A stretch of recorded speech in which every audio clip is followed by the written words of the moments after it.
So, welcome back, everyone, to another stream.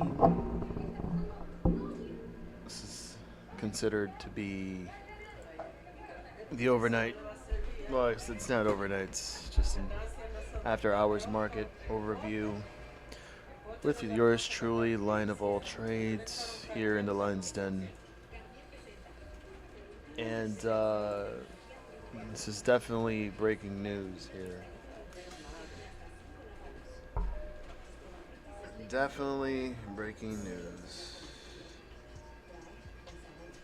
Because this is big. And what I'm referring to is pretty much on the title.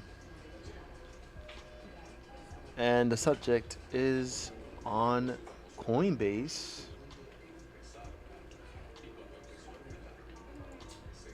Coinbase is building the everything exchange. Where have I heard that before?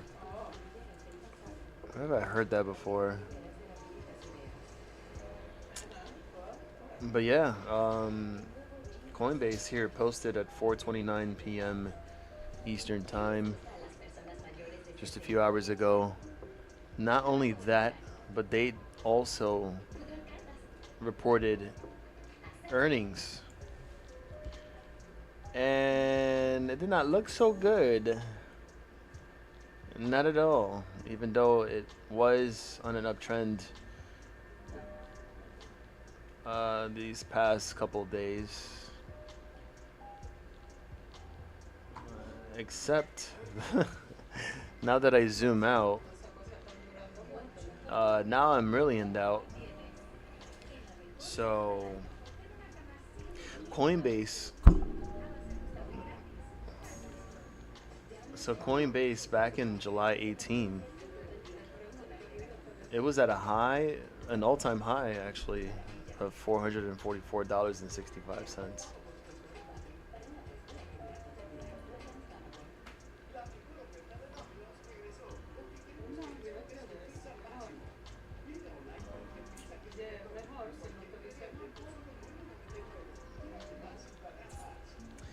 And that just blows my mind because this long sell-off here for about a half a month. I'm actually quite surprised, but for some reason, I mean, you can clearly see how it made a golden cross, a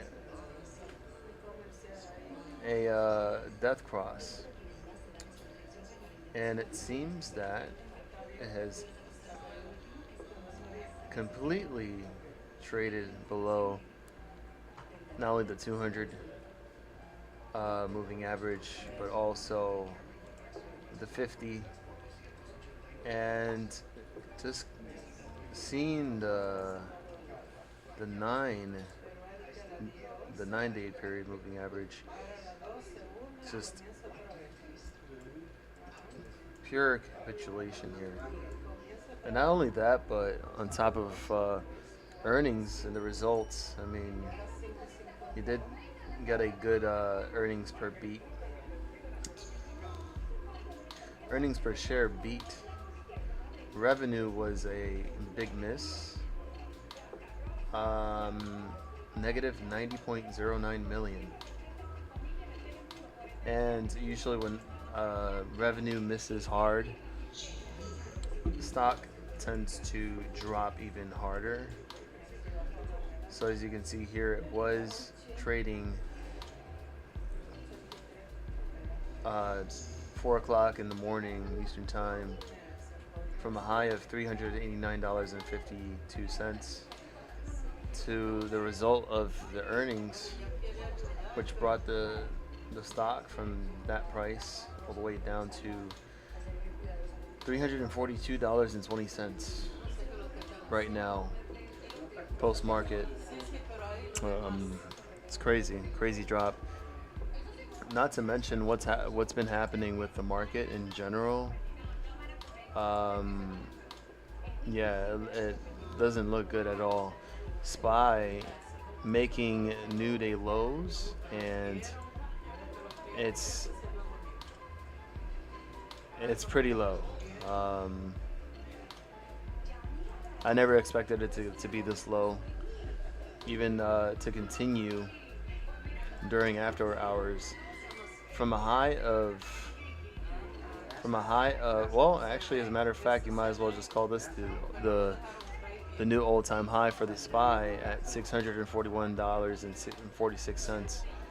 From there, this just completely changed course, did a death cross in the 5-minute, and everything traded below the 250-day period moving average. Looks disgusting, I know. If you look at it from the hourly chart, you can also see that it's also ready to do the same exact thing, where the trend is potentially dropping even lower. And who knows, perhaps maybe within the next week you would probably, in my opinion, see the SPY come back down to these levels here at $620 a share. And anything below that, but we would have to wait and see. So not only that, but the SPY has been really volatile throughout the past week or so, or a month or two. I don't know, depends. We just got an alert from Cronus. because as you know, if the markets are all tumbling down, you best believe Bitcoin is doing the same exact thing. As you can see on the hourly chart for Bitcoin, and this drop here during the past 7 hours, from as high as 118,888 to now at a low of 115,786. So you do the math there. That is a pretty big drop. A pretty big drop, almost negative 2.5%. And if that continues, oh boy, we got a lot of heat. Insanity right now. That's insanity. Let me go ahead and go back to coin real quick, and you can see because it does mainly follow Bitcoin and its price movements. So right now, Coinbase is lower than it was just a while ago, and now trading at $341.22, almost negative 10%. Um, Also, like I said before, Coinbase missing on revenue, and not only that, but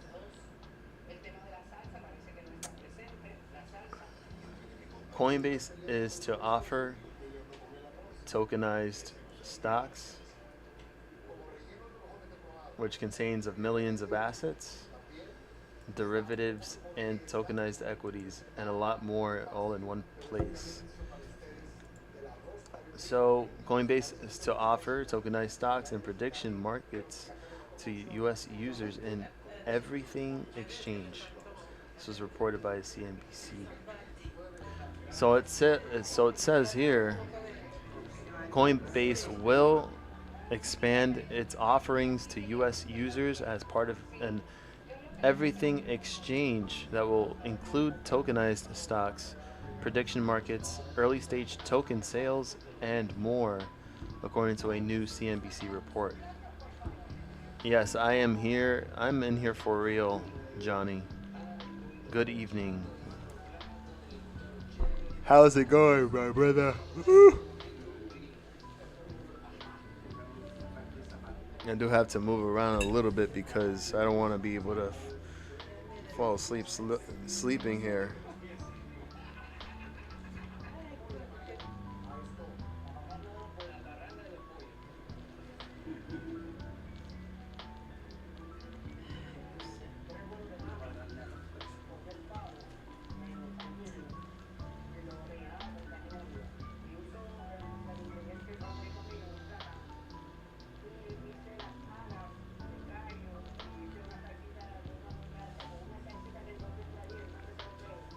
Johnny, Johnny, Johnny, Johnny, Johnny.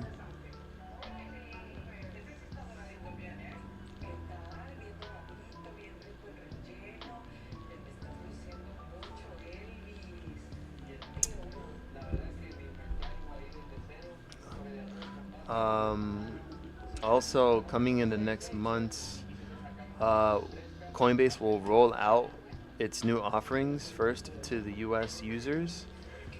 The vice president of product at the publicly traded exchange told CNBC, quoted here, everything you want to trade in a one-stop shop on chain.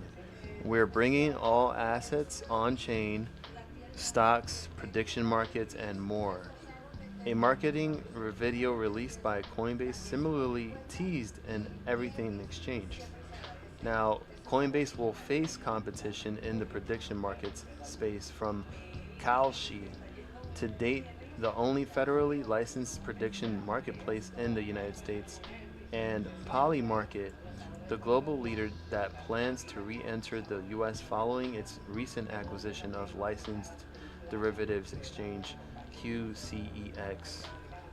Coinbase's tokenized equity offerings will also compete with similar offerings from Robinhood and other crypto exchanges like Gemini and Kraken, though those companies products are only available to investors outside the United States.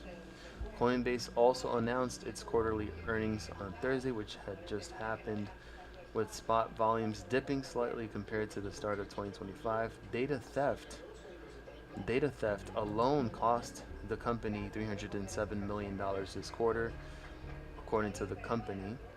And the price of coin stock traded flat on Thursday, according to the block's coin data. Now, that is not the case right now because of the results of the earnings. And even though they had a earnings per share beat, the revenue was a big miss. Therefore, you do see this huge engulfed red candle printed on the 5-minute chart as soon as the results came through, and you know, then the rest followed, where it's making even new day lows at $341.50. It closed at $377.76. That's a huge loss, huge difference. Let's see. Just getting out of this crazy jungle, going home. Now trying to get more XRP, trying to get her at $2.99. All the more for you to take on this window of opportunity, in my opinion. So, by all means, Johnny, if that's your decision, I'll go for it.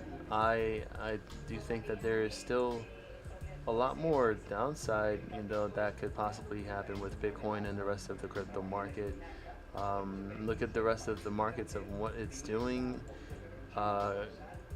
and the value, and the dollar index is back at 100. So just a quick heads up on that. US dollar index back at 100. So the dollar set for first monthly gain of 2025 as trade deals ease uncertainty. Also, reduced Fed rate cut expectations bolster the dollar. So you have those things happening right now, and I'm surprised to actually see the dollar up back at 100 after being at such a low value. I believe it was 96. If I look at the 4-hour, I might be wrong here, but let me see. Yeah, it was at a low of like 96.37 back in July 1st of this year. But then look how the dollar index just recovered from here at this point, is back to where it is. Also, which causes commodities like precious metals to come back down, like silver. Silver almost reached, well, it was actually over a 52-week high, a new 52-week high of 39.52 an ounce. But after the expectations of the rate cuts not happening, and the rates staying the same, thus affecting the dollar and bolstering the dollar to go back up to that 100 level, and causing precious metals like silver to drop all the way back down to 36. That's a big drop, and you're talking about a 8.5% drop. All right, so that is a massive move. The same thing goes for gold. Gold was at a high of $3,438.92 per ounce, and after everything that happened Wednesday, gold had dropped. Gold dropped here, just about almost -5%, back down to $3,291 per ounce. You got platinum dropping here too, and palladium. Look at it from the 5-minute chart though. You do see that there is some consolidation happening with the precious metals, gold, silver. Silver looking to try to recover as well. Here trading above the 50-day period moving average, but it looks like it's trying to move back away from the 200-day period moving average to continue the downside. But as long as you know, as long as the dollar index, if the dollar index decides to drop from here and pull back down, then you have everything else going back up, including oil. Oil also, dropping back down from $70.50 per barrel all the way back down to 68.55. But now also doing the same thing as it recovers. So you got that going on. But yeah, this is breaking. I mean, even though technically there has been, I think there must have been an exchange that, for whatever reason, have been trading tokenized stocks. I can't really figure out the name of it at the top of my head, but I know that it had existed somewhere out there, where people had taken stocks and had tokenized them, and still pretty much had the same effects as to how it trades on the regular stock market. But to be tokenized, that is something different. But yeah, that's what's happening. And I don't know how this is how is it gonna do? I mean, tokenized stocks. I mean, everything's digital now.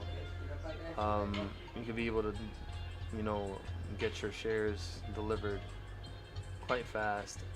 I don't know what else. I don't know what other features Coinbase is coming up with in addition to this, but we'll just have to wait and see. In my opinion, not financial advice. And just know that everything and anything said on this stream is strictly in my opinion. Do your own research, and it's not financial advice. Again, you're your own decision maker of your investments and your money, as long as you're managing your risks, setting your limits, and making that money, right? But yeah, looks like things are definitely getting started. Coinbase stocks on chain, tokenized, derivatives, everything else that they could think of to put on their blockchain to be able to run through their exchange and have it available to trade. I mean, that's crazy. I mean, what would this mean for stocks in general? We wouldn't really know until we actually see something, until we actually test it out. That usually companies would send you a link to test out their beta and see how it works and all that, and get the feel of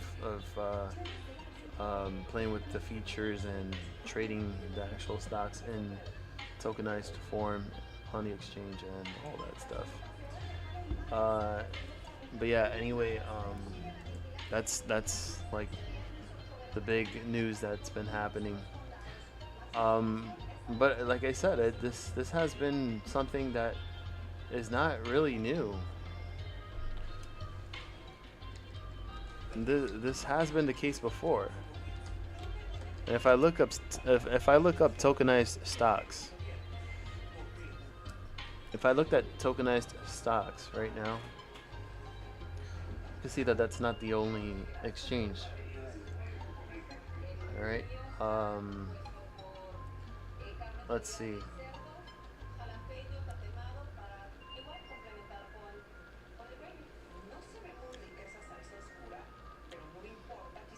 Let's see. I have to figure this out.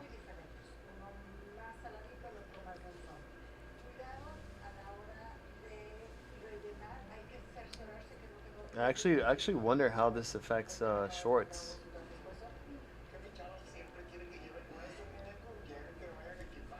So I wanna ask ChatGPT the question, but let's see what happens. I wonder how, if I can go ahead and ask Grok, or you know what, I could just copy and paste this And then from there, I can ask the question,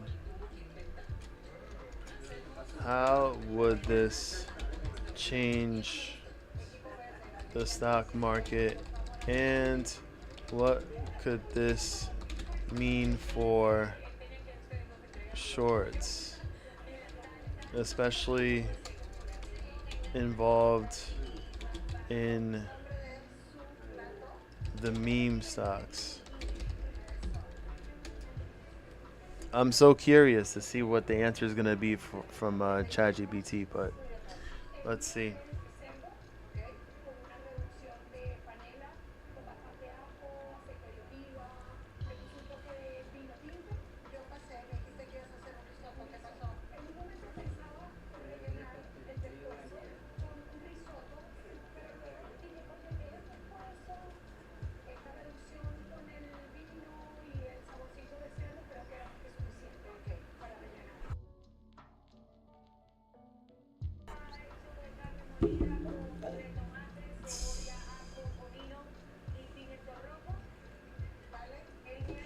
So, hey, what's up, Kenneth?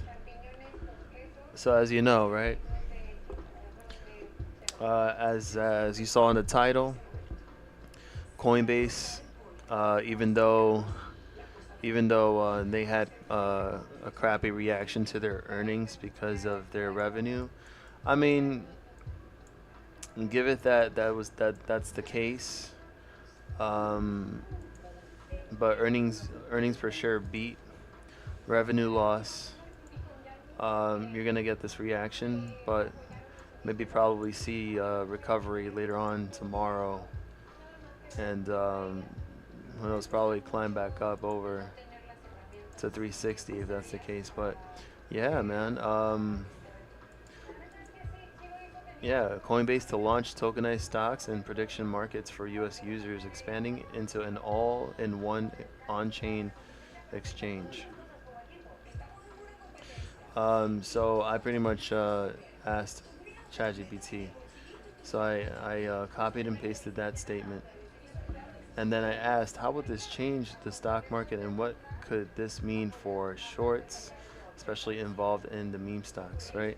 So just know that this is all speculation, and that the stream and all of my content is based on educational, research, and entertainment purposes. Do your own research, and just know that ChatGPT can make mistakes.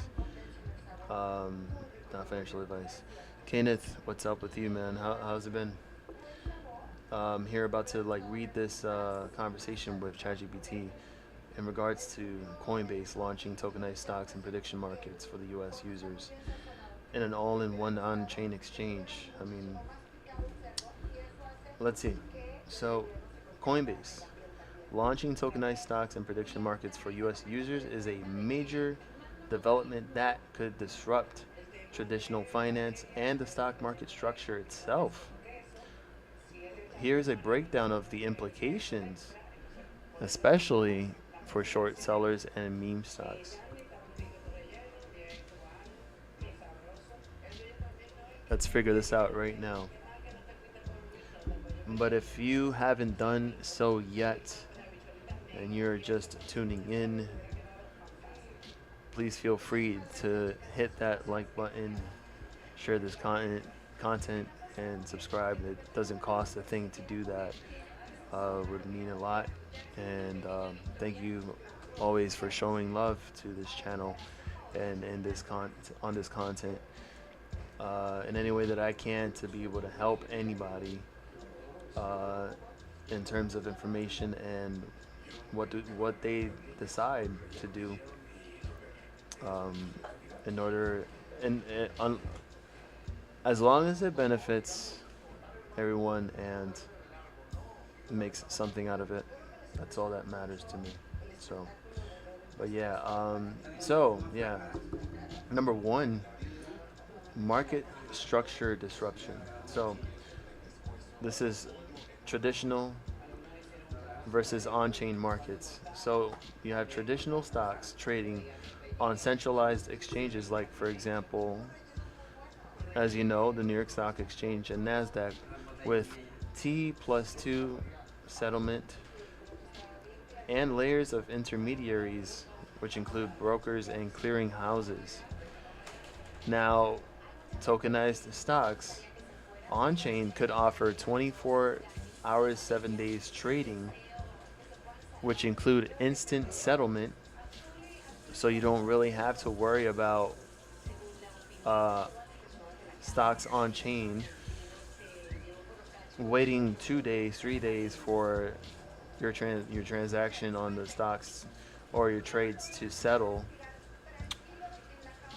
for a long time, when you can just settle it right away and get your buying power back or use it, whatever. You know how it works. But yeah, so tokenized stocks on chain could offer 24/7 trading, instant settlement, and programmable compliance, bypassing middlemen.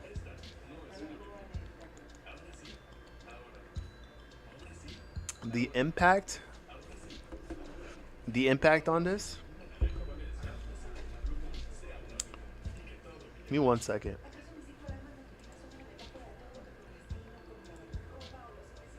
Give me 1 second here.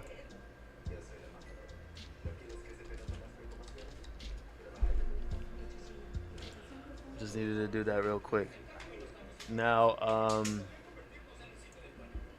the impact, this may accelerate pressure on legacy infrastructure to modernize or become obsolete, like how crypto disrupted remittances and foreign exchanges. Now, that's another thing too. If you guys realize how big of a deal this is, you'd know that XRP is considered a cross-border trans is considered to be used for cross-border transactions. And from what I can tell and from what I've heard, in my opinion, there's a lot of countries, and I don't know the number of those countries, but it's a lot that they have implemented that um, in their markets and in general, to be able to use that system to be able to send money or whatever the case may be and have an instant settlement without having to worry about waiting a couple of days, probably a week for a transaction to settle, whether it is like you're trying to pass, I'm sorry, or you're trying to transfer money, large amounts of money. I mean, I'm pretty sure that's going to be tracked also. Um, but I don't know. It's just I'm just guessing these things right now and how this would work. But you'd have remittances companies like Western Union and MoneyGram. I mean, I'm not sure if they're going to be getting into that too as well. But then I don't think it would be necessary anymore. It's simple as that. Number two, this is what was actually interesting. Now, again, ChatGPT can make mistakes, all right, but it can give you an idea of what could happen. So, first off, before I get into this, is the music a bit high? Can you guys hear me just fine? Let me know on the chat, and then I can continue.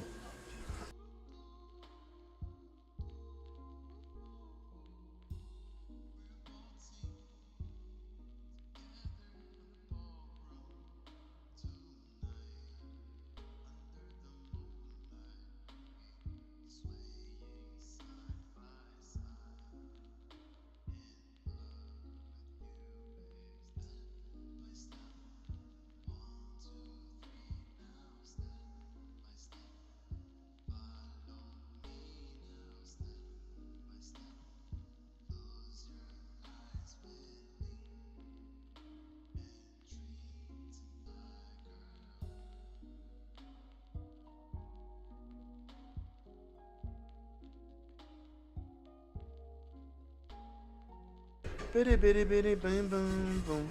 Bitty bitty bitty boom boom boom. Booda booda boom boom boom. Can't hear any music? Okay. No, I had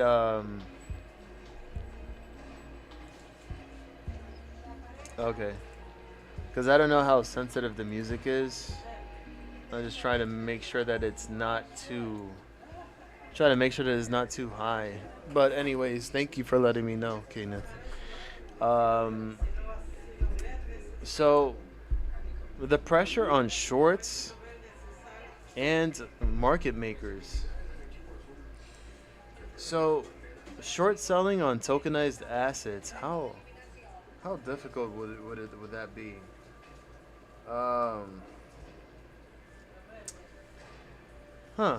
So on-chain tokenized stocks could limit or expose naked short selling. Tokenized assets must be backed one to one with real shares or synthetic representations. Awesome. Thank you, Johnny. Listen to that once again. To on-chain tokenized stocks could limit or expose naked short selling. And that tokenized assets must be backed one to one with real shares or synthetic representations. And on top of that, which is really important, transparency. To be transparent, real-time on-chain data would expose synthetic share creation, fails to deliver, and off-exchange abuse. Unless they end up creating their own system and still having to find a way to be able to do the same things as in the traditional markets. But who knows? Maybe this could be a good thing. And this could literally prevent them from doing what they've always been doing for a very long time. In my opinion, of course. Now, since that's the case, now we move up to the next. The impact on meme stocks, right? So meme stocks like AMC, GME, and BBBY, long plagued by opaque short interest and naked shorting, and could see massive price discovery shifts if tokenized versions trade separately and demand exceeds supply, and retail crowds pile in, forcing ARB desks and market makers to cover token short exposure in the real stock market. Number 3, prediction markets equals real-time sentiment tools. Coinbase enabling on-chain prediction markets could crowdsource probabilities of corporate events such as earnings beats, M&A, and dividend cuts, forecast macro trends, regulatory outcomes, or even short squeeze timing. I think Johnny's getting along quite decently. So this could act as an alternative to Wall Street analyst consensus, creating retail-led price signals that short sellers must account for.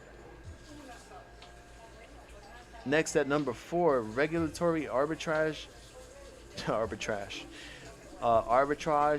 and legal clarity. So this move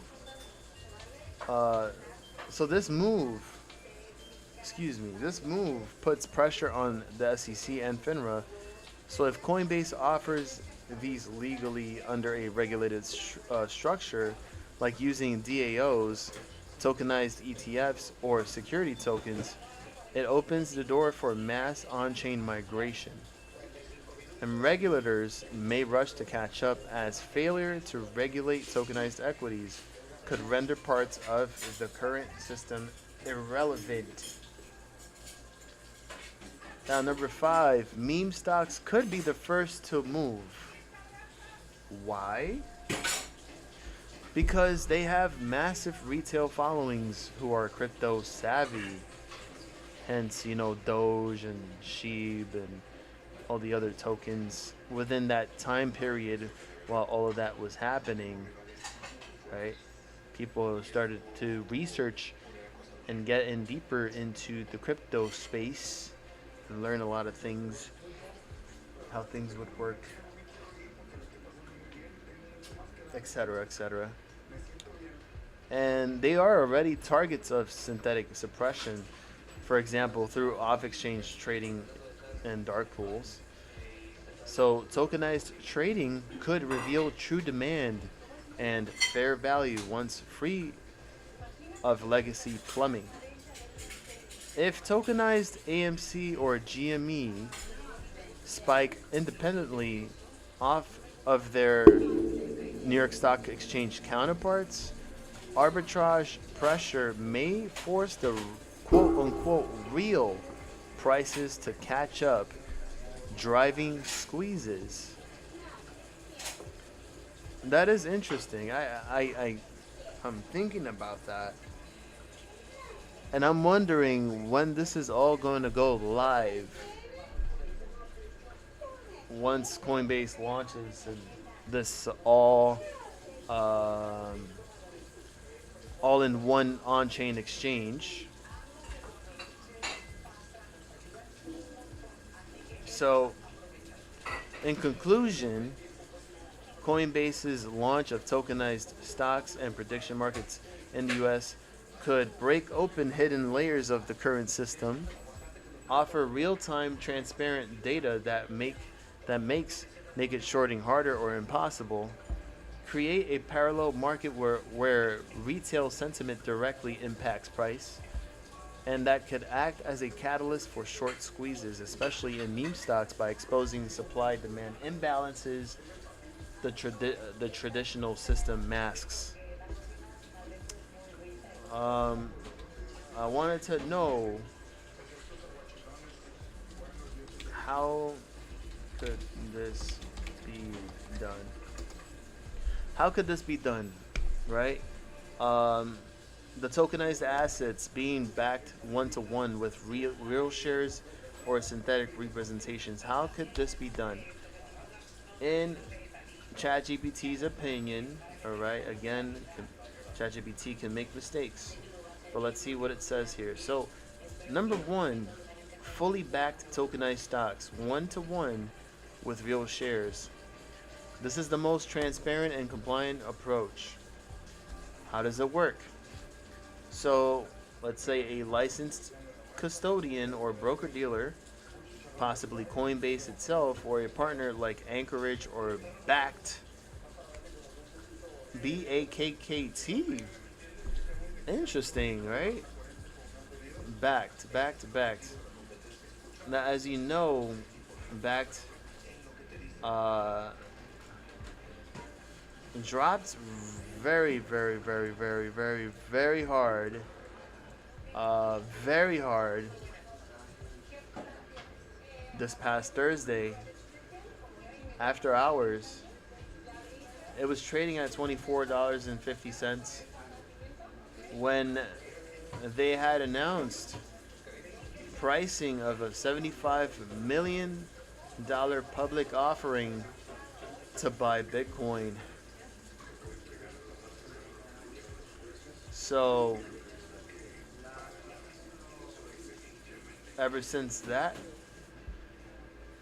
news hit, resulted in a huge plummet, like literally almost $25 a share, and now closing today at $9.90, in the after hours $9.60. That is incredible. Could go even lower at this rate, but I'm surprised that it actually mentioned BAKKT and then it mentioned Anchorage. Let's see if Anchorage.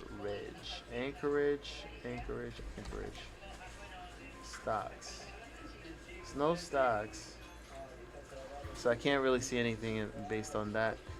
But backed. So a licensed custodian or a broker dealer buys and holds the real shares of the company. So for example, 1,000 shares of Apple. Okay. They then issue 1,000 tokens on chain, each representing one real share. The shares remain locked in custody as collateral while the tokens trade freely on chain. Now, safeguards. Regular audits to confirm the one-to-one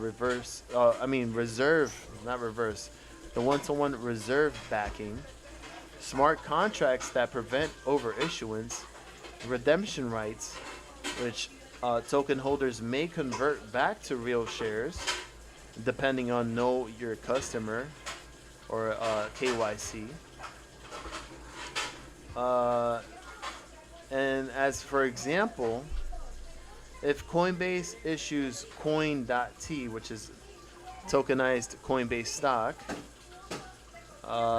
one token equals one real share of coin held in custody. When you buy coin.t on chain, the custodian still holds the underlying real stock. Got it? So number 2, synthetic tokenized stocks.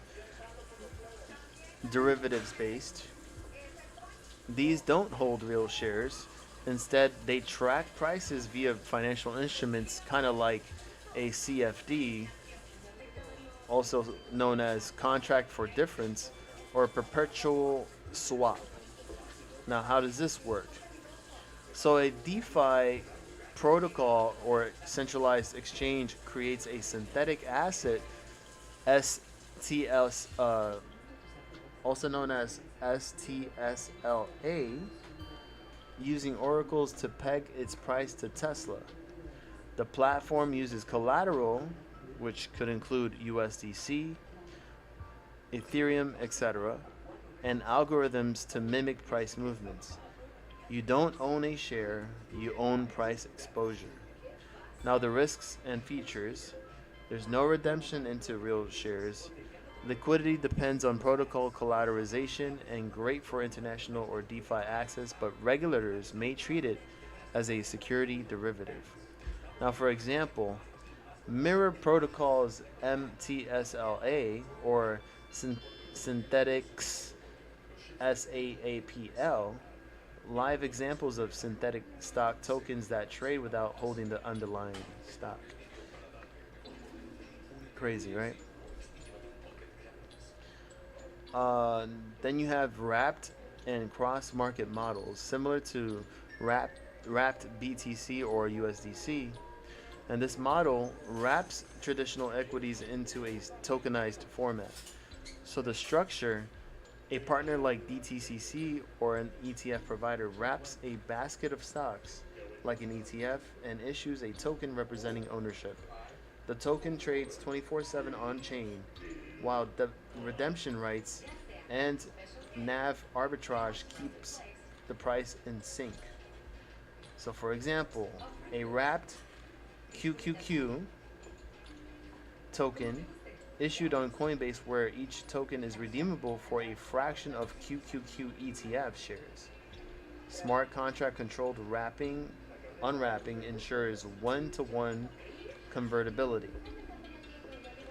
So why does this matter for meme stocks and short sellers? Real backed tokenization. It prevents synthetic dilution, so you can't issue more tokens than shares held. You hear this? That means if when it comes to stocks like AMC, for example, I you know what? Now I'm curious. Now I'm even more curious. Now I'm going deeper into the rabbit hole. How could this be used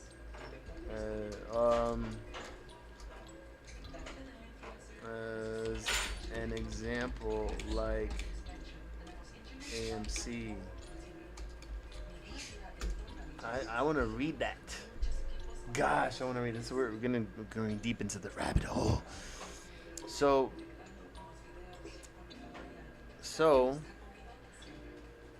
it would expose naked shorts. So if 100 million tokens exist and only 50 millions are listen, if 100 million tokens exist and only 50 million shares are recorded, the discrepancy becomes undeniable, and it allows direct voting and dividend rights via smart contracts, which would be a potential game changer for retail power. And synthetic stocks, easier to short, but limited by DeFi liquidity, not Wall Street plumbing. So it could be used to mirror short exposure, but it won't influence the real float unless mirrored with custody. Bitcoin is dropping. Bitcoin is dropping. Bro, look at that. Look at Bitcoin drop. Let's continue here. So Johnny, just giving you a heads up, all right? Bitcoin dropping. Overall, the whole crypto market, that means XRP is gonna be dropping too with it. Because right now, XRP is at 299. And if you compare that to the charts together, it's pretty much the same algorithm it's tracking. Alright, so just to let you know. Alright, giving you a heads up.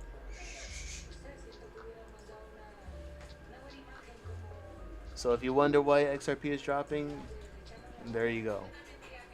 That's what's happening right now.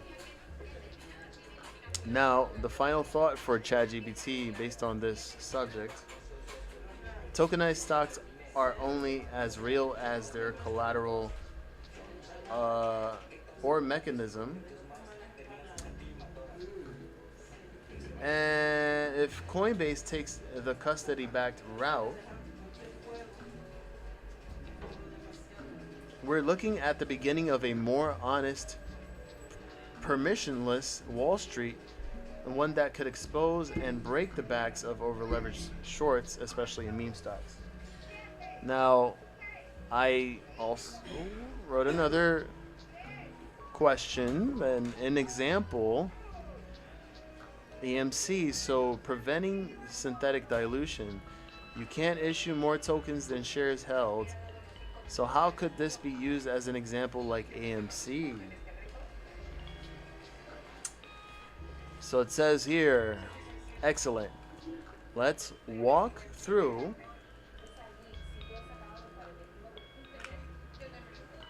how tokenized stocks prevent synthetic dilution using AMC as a case study. Again, this is all speculation. Everything and anything said on this stream is strictly, in my opinion and others, not financial advice. Please take this as research and educational purposes and entertainment purposes too as well. Well, with that being said, let's continue on with this conversation, this part of the conversation. So in response, it says, excellent. Let's walk through how tokenized stocks prevent synthetic dilution using AMC as a case study. This is especially relevant because AMC is widely believed to have an enormous, all right, this is just speculation here, to have an enormous number of synthetic shares circulating beyond its legally issued float, which in fact the float, according to Webull, the float for AMC is at 430.87 million shares. Shares outstanding 433.14. So, the problem with AMC now in traditional markets, all right, this might now again, ChatGPT can make mistakes. Would have to I would have to actually hmm let's see. Let's see. I may have to do this. I may have to do this. All right, based on okay. Let's see. Can you use this this data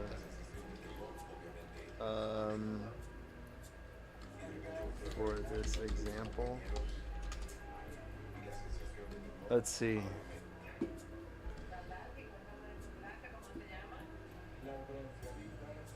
Okay. I just want to see the.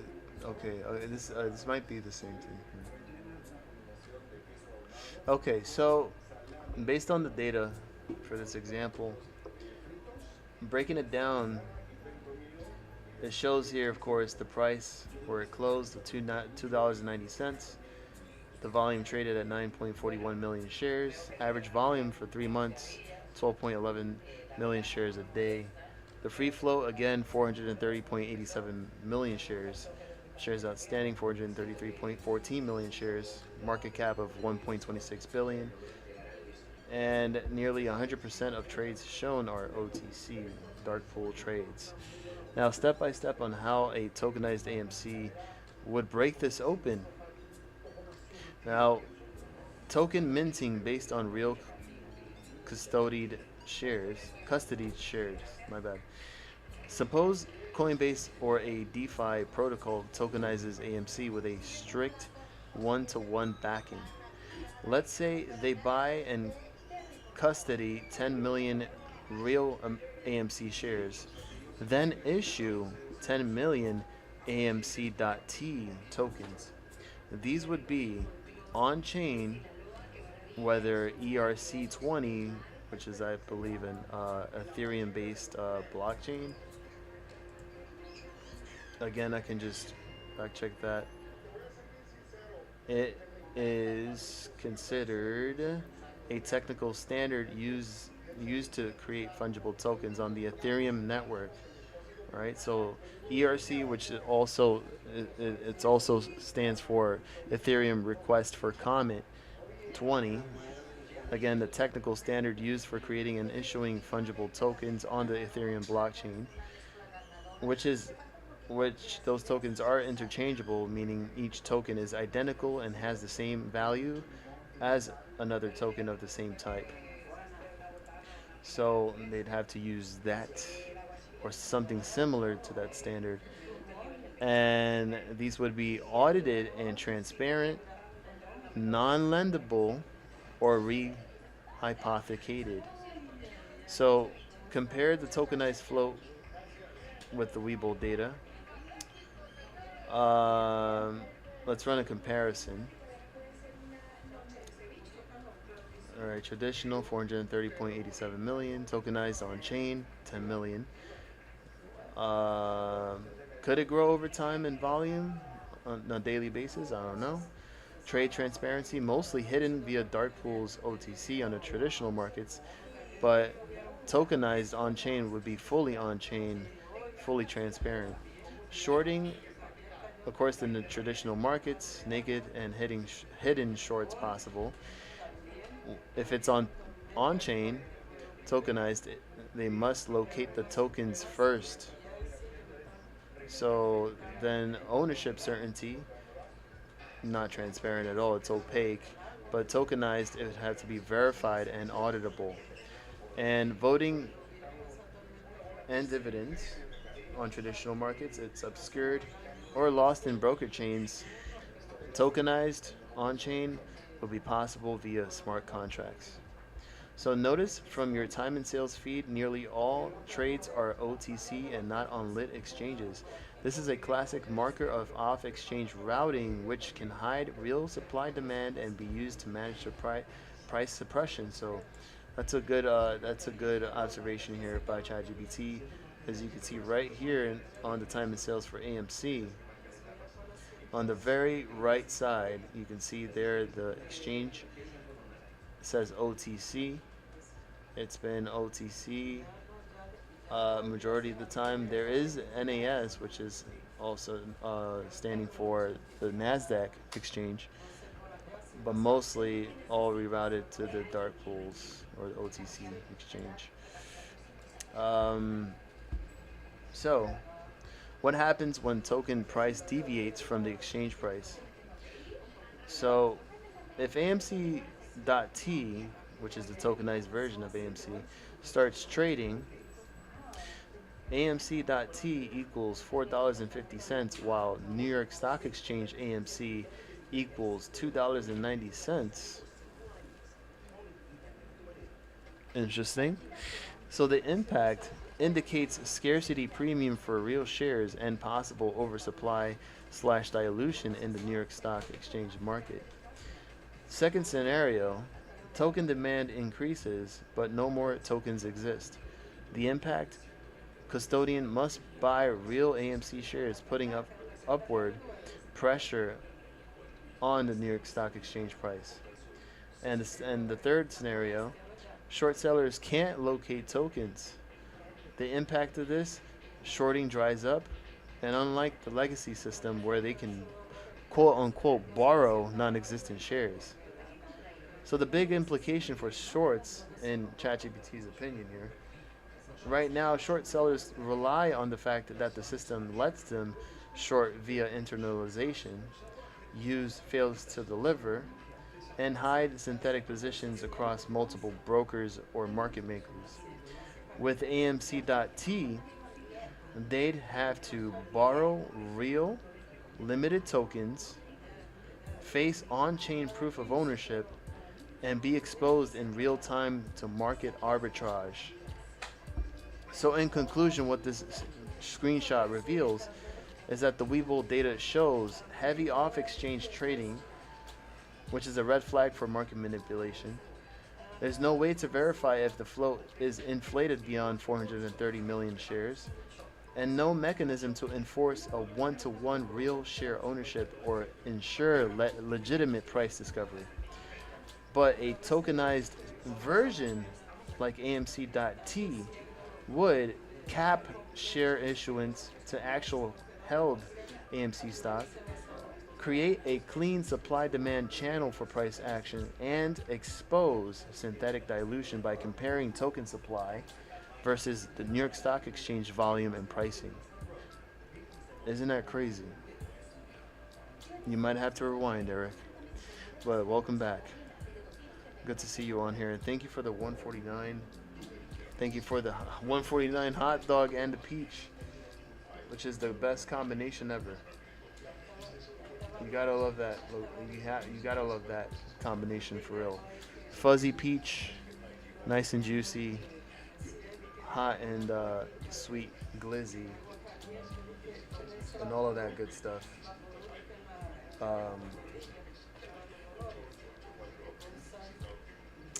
It's crazy. I mean, this is huge. This is huge. I'm not too sure how they would be able to do this for sure.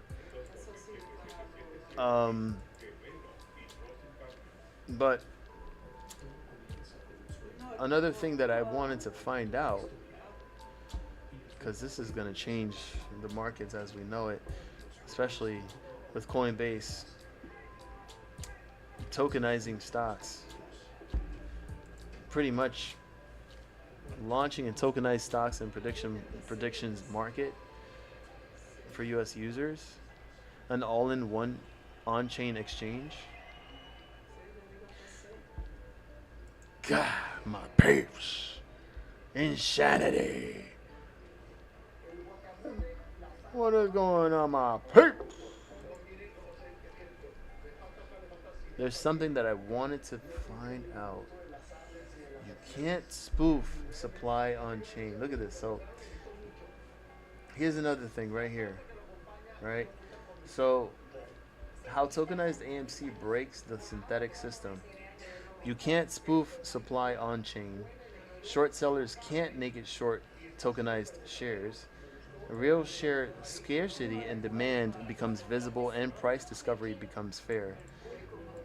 Could trigger forced buying of real AMC shares to meet token demand, which would be considered a digital short squeeze catalyst.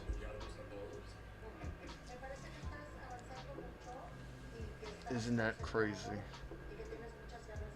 Demand for AMC.T outpaces supply, forces custodian to buy more real AMC shares to mint more tokens, upward pressure on the real market. Short hedge funds want to short AMC.T, they must borrow actual tokens, which are limited and costly, unlike naked shorts. Oh my god. So restoring the retail power in terms of this, you would be preventing the washing out of real ownership caused by phantom shares, since only tokens backed by real shares vote. So, shareholders' votes would actually matter and count at this point if and when this does go in effect and goes live, in my opinion. But that is insane. What do you guys think about that?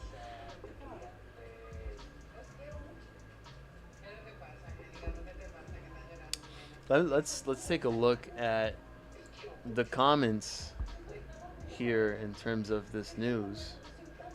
Let's go ahead and take a look at Watcher Guru's post, because there's a lot more volume here. Now take a look at this. The Butcher of Wall Street commented 3 hours ago.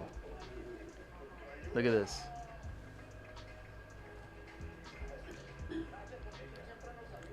Next market crash is going to obliterate everyone. 2008 will look like child's play in hindsight. Tokenized stocks are the #1 preferred tool of market manipulators. Isn't that crazy?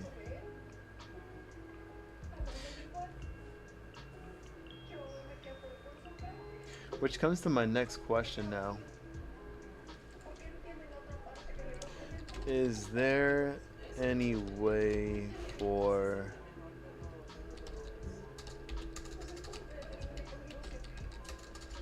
market makers, short hedge funds to create a system to bypass and be able to manipulate?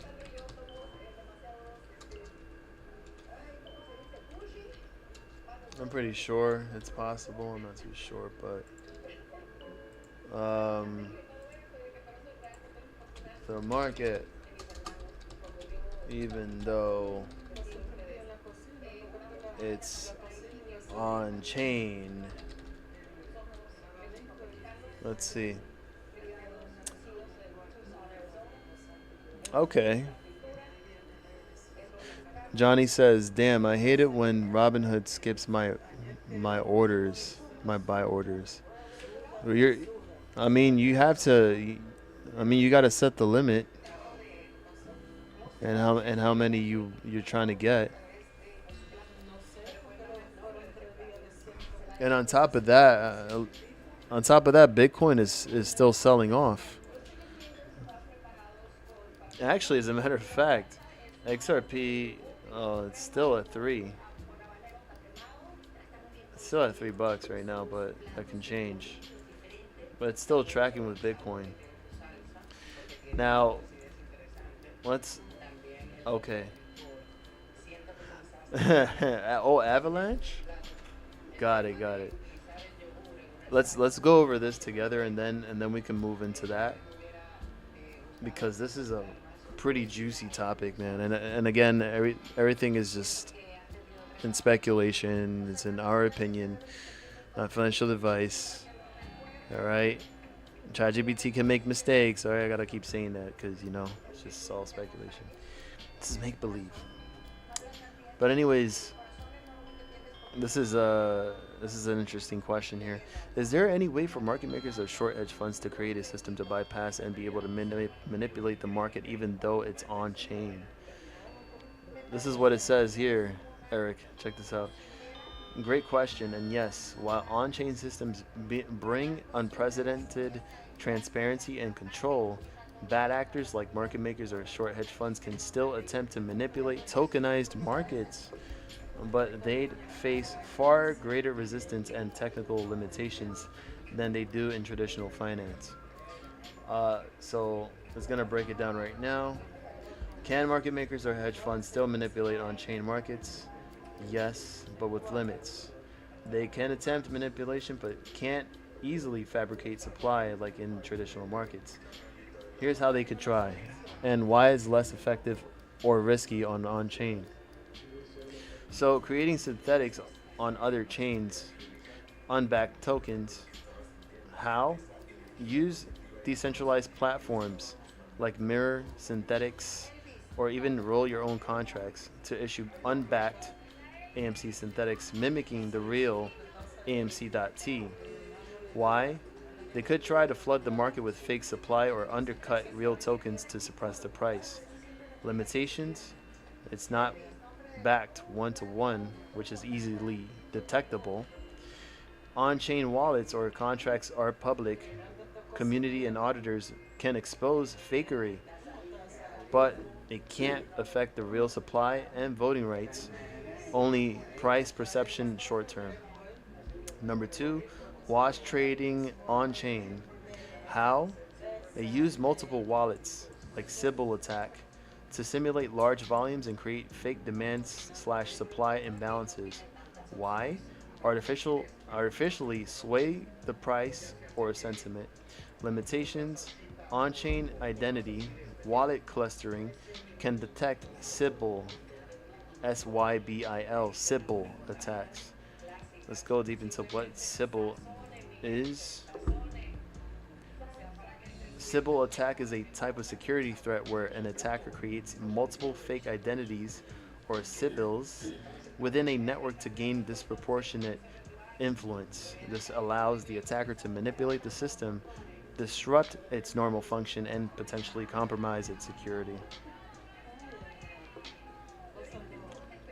So the attacker can create numerous fake identities within the network, often using compromised or stolen credentials. Right. It's 51% of attacks in blockchain. In some cases, the attacker could potentially gain control over a majority of the network's nodes, allowing them to rewrite the blockchain. That's crazy. So, on-chain analytics tools like Nansen, Arkham, Dune dashboards quickly flag these.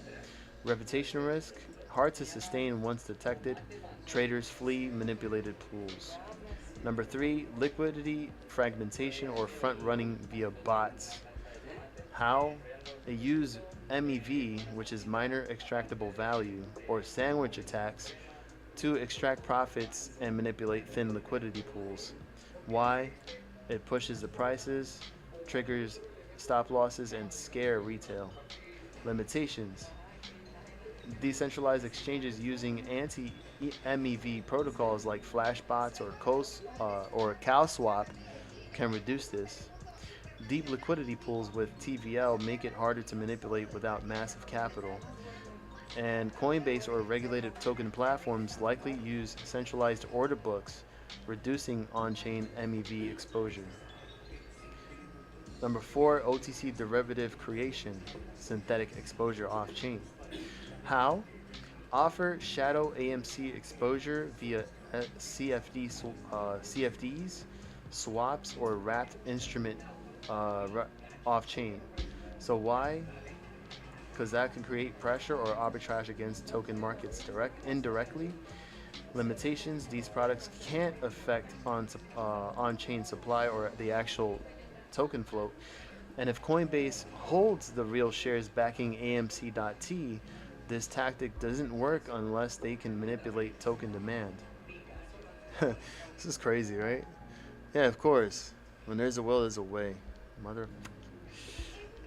Bribe or collude with custodians/oracles. How? They try to exploit the real world bridge, which is the weakest point. And why? If they can bribe or collude with a custodian, they could overstate the amount of shares held, underreport redemptions, and delay token burns. Limitations: institutional custodians like Coinbase Custody or Anchorage undergo audits. Regular proof of reserve reports required to maintain trust, and collusion is legally risky and reputationally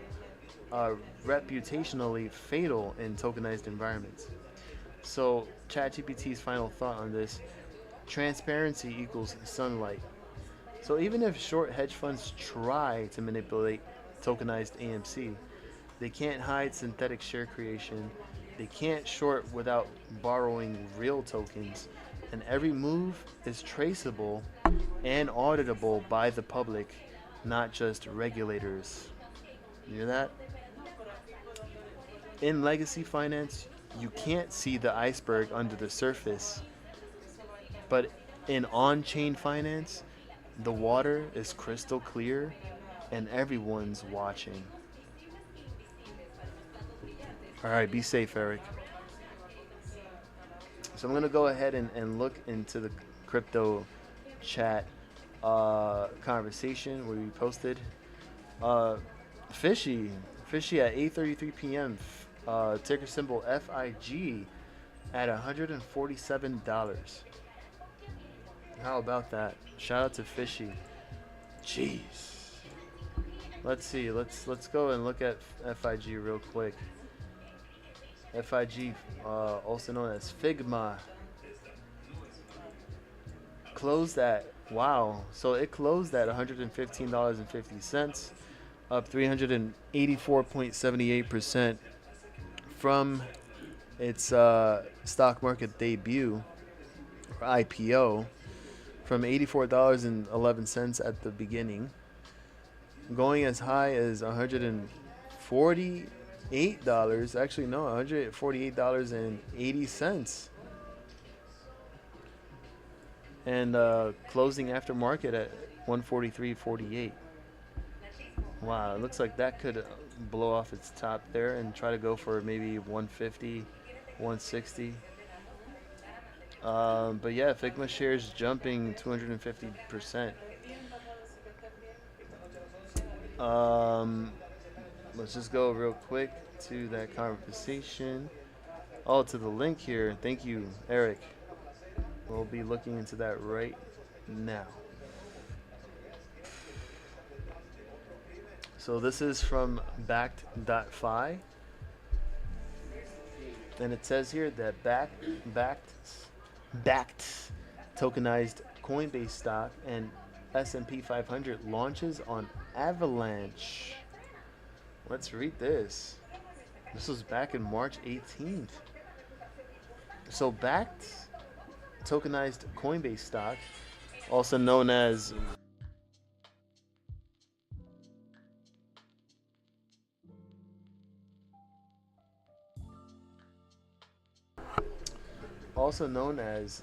Bcoin, and S&P 500 token BCSPX, which is licensed by S&P Global, are officially live on the Avalanche C-Chain network and are available via DEX Pool. Advancing the mission to bridge traditional finance with the world of DeFi, this milestone provides users with unprecedented access to one of the world's most recognized and sought after market indices, and one of the biggest public companies operating in the crypto sector. This launch empowers eligible DeFi participants with on-chain exposure to the S&P 500, the premier benchmark for the U.S. stock market, and on-chain exposure to one of the world's biggest publicly traded crypto companies, Coinbase. Both token off, both tokens offer the opportunity to engage with global industry leaders such as Apple, Microsoft, and Amazon, all within the blockchain ecosystem, showcasing the power and composability of tokenized securities. So, what does this mean for DeFi users? The availability of BCSPX and Bitcoin on Avalanche unlocks a range of possibilities for DeFi enthusiasts, which includes exposure to the S&P 500. So BCSPX tracks the performance of the S&P 500 index, providing users with a tokenized representation of this diversified portfolio diversified portfolio of U.S. equities, eliminating the need for traditional brokerage accounts and opening up access to a wider audience.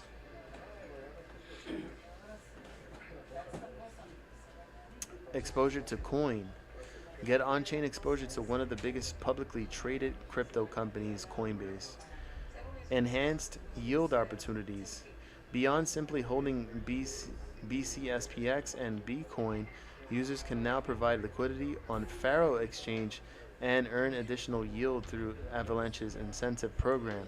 This means potential returns beyond the underlying S&P 500 or coin performance, maximizing capital efficiency. Cross-chain functionality. Thanks to Chainlink CCIP, BCSPX and Bitcoin can be easily bridged and swapped between Avalanche, Base, and Gnosis chain. This interoperability allows users to take advantage of arbitrage opportunities and access the deepest liquidity pools, regardless of the network they prefer.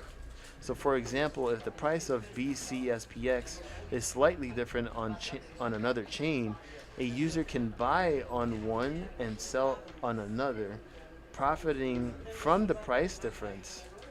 This cross-chain functionality can be facilitated by Bakkt's bridge powered by Chainlink CCIP or aggregators like Bungee, Jumper, and Swaps.io, simplifying the process for users.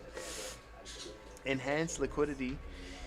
The BCSPX and Bitcoin pools on Faro Exchange further enhance the token's liquidity, making it easier for users to buy and sell without significant price slippage. This robust liquidity is crucial for a healthy and efficient market. So, real-world use. Tokenizing the S&P 500 with BCSPX and Coinbase stock with Bitcoin unlocks diverse DeFi applications.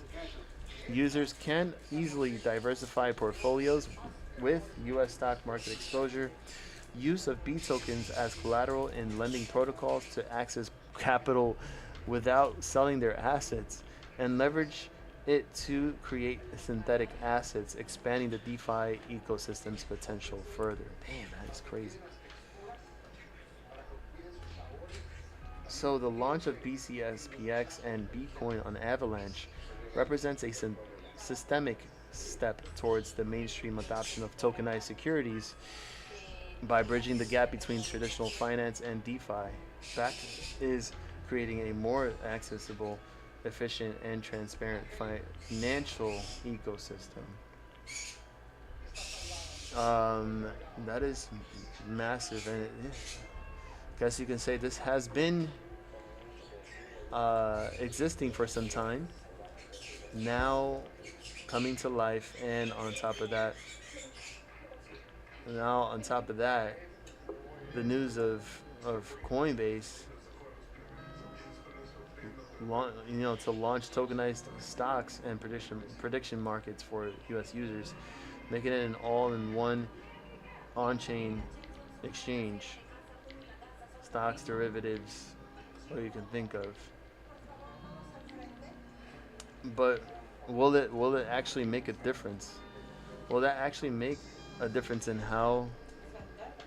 um, how stocks move and price discovery and all this other things involved, and the right to vote as a shareholder for a company in a meeting or whatever it may be?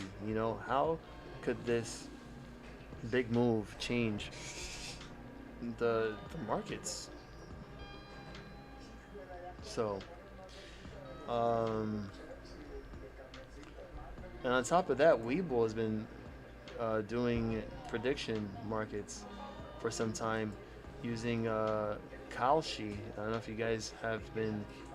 Um, I don't know if you guys have realized that, but yeah, prediction markets. I can't seem to find it somewhere on here. I don't think I'm gonna be able to find it in here, but if you look into your Webull, um, if you look into Webull, you'll be able to see that and have the ability to like buy into. It's like it's like options kinda, but you're predicting based on whatever it is that it's saying. Let me look at it real quick. But thank you for that thank you for the article, Eric, for sure. And damn Fishy, again, shout out to Fishy and congratulating him on his win on Applied Digital. Believe he called um, he called out options for APLD. I believe it was Monday. And if we can actually look back at his channel activity, all right. I just want you to see this. All right, this was I want to say. Let me see right now. Is it this one? Not this one. Was it this one? Okay, not this one. Was it this one? I want to say it was this one here. No. APLD cup and handle. Now we're looking to make that cup and handle to $14 a share. Now you know what I'm saying? Like, this is crazy. This is exactly what you said. Well, I could have sworn I saw one. I don't know if it was on. Was it? Wait, hold up. Maybe it was on here. APLD. Was it on here? Oh, okay, there you go. So it was on. It was on Discord, where Fishy on July 28th. It was a question, actually. It was a question that he had left on here July 28th, 9:18 in the morning Eastern time. So that would be 5:18 in the morning California time, I believe. And let's go ahead and check that off right here. As a matter of fact, let's forward that to the chat. Bingo. So let's look at the chart real quick, and look at Applied Digital Corporation. Let's look at the daily, and just know that on the 30th, yesterday, Applied Digital had their earnings, which was a success. So earnings per share was a beat by 80%. Revenue was up too as well by 0.46% in the green. So it was a successful earnings. On July 28th, when Fishy questioned $12 calls. APLD was trading at around $10 to $11. It closed at $10.58. Then on the 29th, it actually came down to $9.80. And then yesterday, on Wednesday, and that was when the rates decision remained the same, unchanged from 4.25 to 4.5%. APLD went down lower to 9.79. So just 1 cent off from the day before its lows, closing at $10.03. Then after that, the results for the earnings came out, and Applied Digital's share price skyrocketed from 9.79 to 11.80, and then opening today at 11.60 to go to as high as $14.06, to then drop down to $12.86 on the close. Actually, no, as a matter of fact, $13.14 was the close. So, receipts by Fishy, receipts on the Discord. Again, congratulations to you on calling that out. I'm pretty sure that you're out money, because that was a big deal there. And especially if you got in options, if you got in calls, I'm pretty sure this was a lot higher before. But for example, if you had gotten in before earnings, and let's say you had gotten into those $12 strike calls expiring tomorrow, which was actually up 800% today at the close. Mind you, these contracts, these $12 strike contracts expiring Friday, they were trading at about maybe 13-14 cents per contract. And these contracts after earnings, after open on Thursday, exploded so as high as $2.08 per contract. So you do the math there, 12 cents per contract up to $2.08. Massive. I wish I can actually measure this, but you can pretty much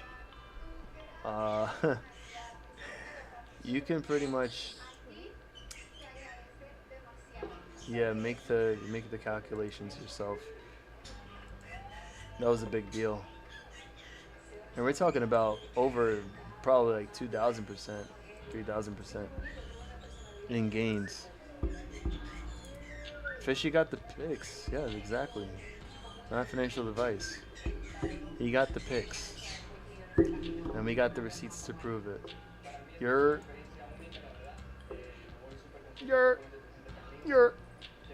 say word. So let's go ahead and find out what else happened today. All right. And besides the fact that SPY had dumped so freaking hard, and knowing the fact that I probably could have made about maybe 3 to 4, maybe 5,000 in gains if I would have stayed in my puts, because I had gotten into $638 strike puts expiring today. Oh my gosh, I would have been so up. Palabra. Looks like Honey wants to talk with me too. Yeah, big drop there. Big ass drop.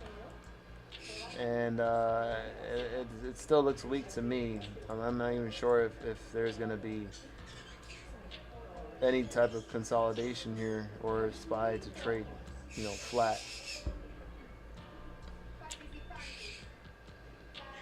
But you're just looking through the list here of all the stocks that we have reviewed in the past. Man, you see that? God, what is going on with the bird? So, by the way, Mullen, also known as Beanie, got beamed across the face and dropped even more. Dropped a couple of cents lower. Oh my God, you hear this? Jesus. What else? Open closed at $1.84. I did want to also check and let's see. Open? Did I? No, I didn't. Let me just check the Fintel real quick for open sesame. Pre-order fly? Shoot. Oh, Open Door Technologies. All right, so just take a look at the short interest right now. It's at 20.73% here recorded, with a short interest ratio of 1.49 days to cover. And you know it's a big deal when the short interest percentage is at over 20% and higher. What up, Chris? The golden whale's here. Eric. Hell yeah. What up, Chris? Hey, what y'all doing? Don't do that. Now, even though that is the case, you do see that 4 hours ago they did post that there was only 7,500,000 short shares available. And the cost to borrow is lower than what it was before at 7.55%. We don't know what's in store for Open Door Technologies. It did postpone its decision to implement a reverse stock split, but since the stock actually ripped up higher and went even as high as, I believe, was it $3? Let's see. How's your Thursday going, Chris? How you doing, man? Look at this. This went on a. I mean, you might as well call this like a squeeze. Honestly, you might as well call this a squeeze, because look, this came from being at like 50 cents right around the end of June into July, and then this just started trending up until it started gaining a lot more volume and blowing the hell up to the point where it went from 50 cents all the way to as high as $4.97. You're talking about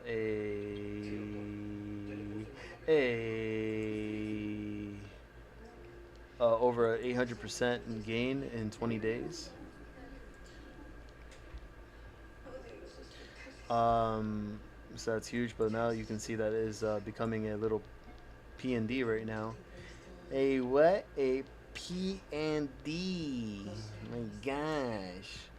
Zelly, welcome back to the stream. The queen of the Lion's Den.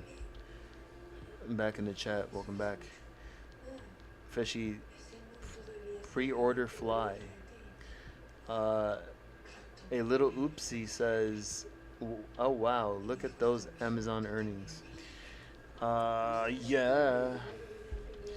What else? Maxine. Dang, look at Maxine. Looks like it wants to take a big dump too. FFAI took a huge dump too. It was at a high of 361 back in the 24th of July, and now closed at $2.13. mRNA here also looking like crap right now. NVCT. What else? I mean, there's a lot that's down. That's been down today.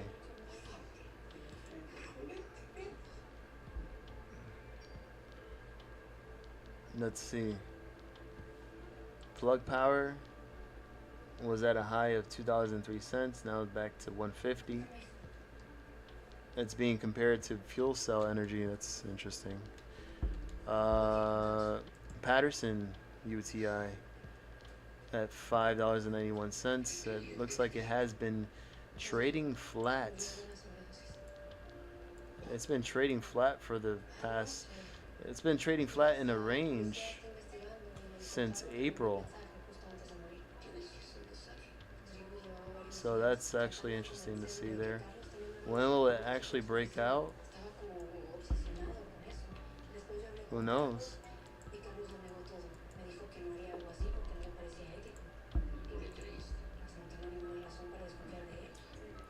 So, haha.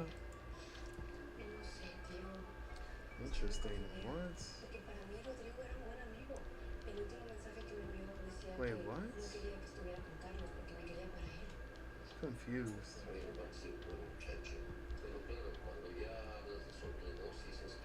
Oh, there you go. Oh my god.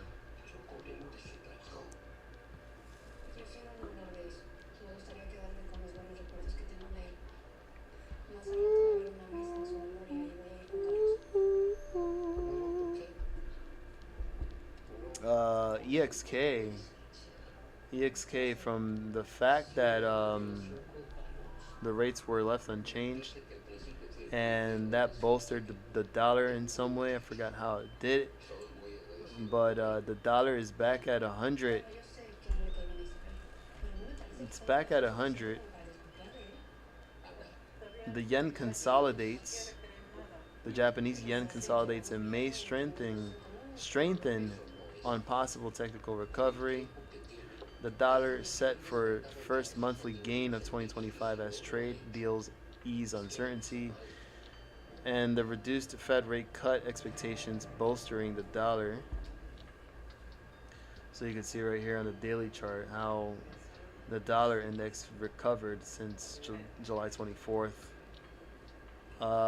which caused commodities, once again, showing you how it caused silver to trade back down from $39.52 an ounce to a low of $36.22 an ounce.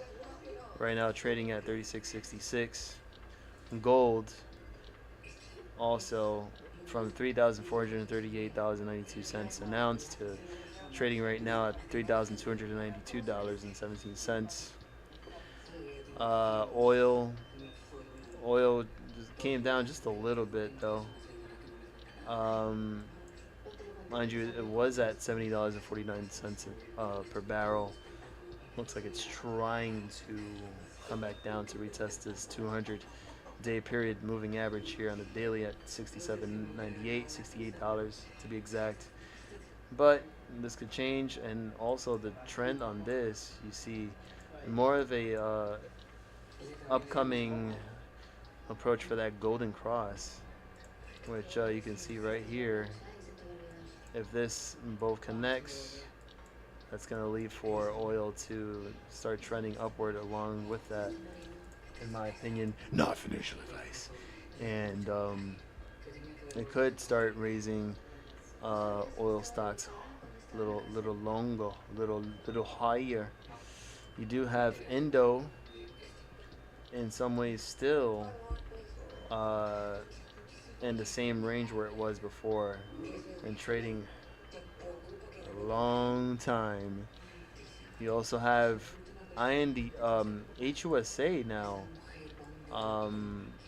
somehow rejected the 200-day period moving average and had 2 days straight of just sell-offs here from as high as 1185 to now closing at 951. Then you have IMPP, which is still trying to hold above $3, but also seeing that there is a golden cross that had initiated there before, just a few days ago. And others, I'm not too sure. But definitely do keep an eye on oil this next week or so. That and just so you know, I mean, just because there's a big dip on silver and precious metals. It doesn't mean that it's all but done. This is just, in my opinion, another window of opportunity to BTD, buy the dip, and ride the rip. So for example, EXK, which we've talked about so many times, so many times. My gosh. So stocks like EXK running back down to $5.07 because it does track along with silver.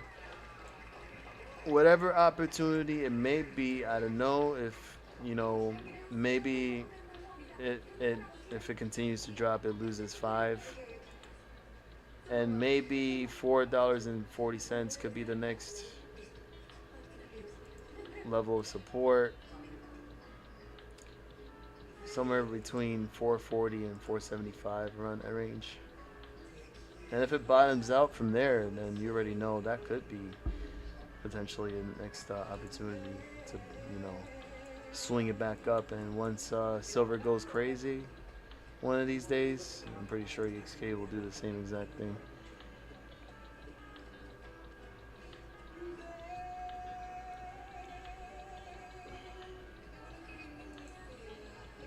So yeah, Chris, if you go to Discord and search up APLD, you're gonna see there that on July 28th, Fishy, I want to say he did call out $12 calls. July 28th at 9:18 in the morning Eastern Time, and that ended up becoming a banger. And it managed to reach as high as $14 and what was it? 16 cents? Was it 16 cents? $14 and yeah, no, $14.06. Oh, here we go.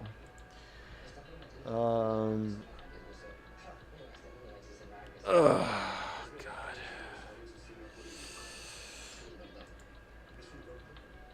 What is U.S. rare earth doing?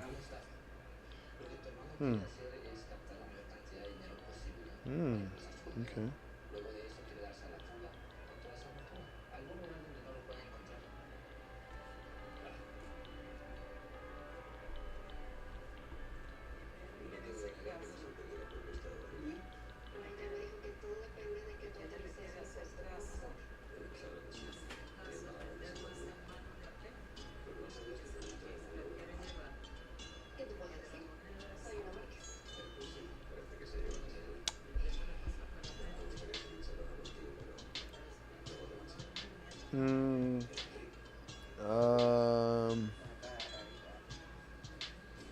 Let's see.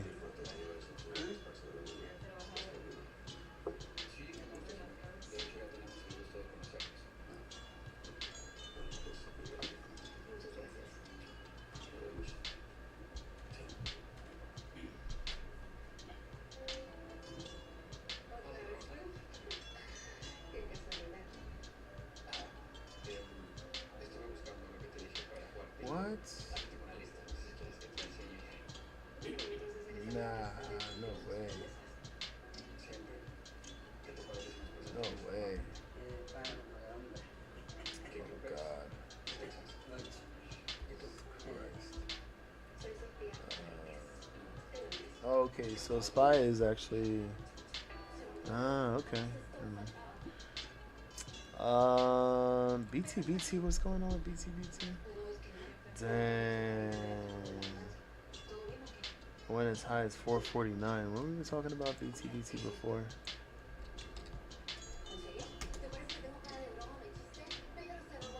July? Okay. July 11. July 11 on the 4 hour. July 11. Oh, it came down to 312 and then rode back up all the way to 449 and then dropped back down. Damn, that would have been a nice swing.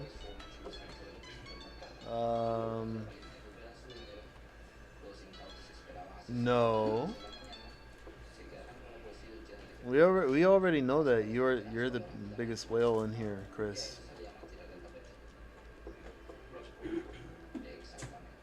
You also got to chip in.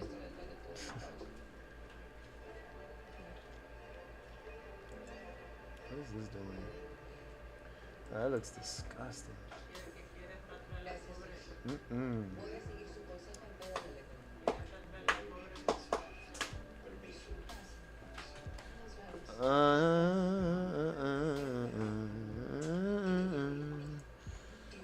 Henzaino.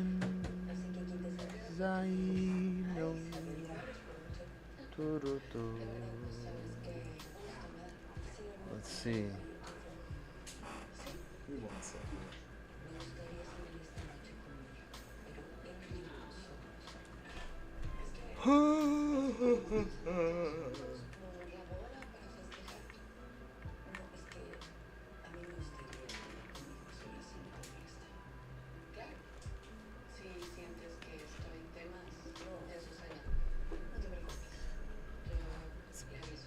Whales stay whales by getting others to spend. No, it's like this. You got the plane tickets, but Eric gets the food. He buys the food. Yeah.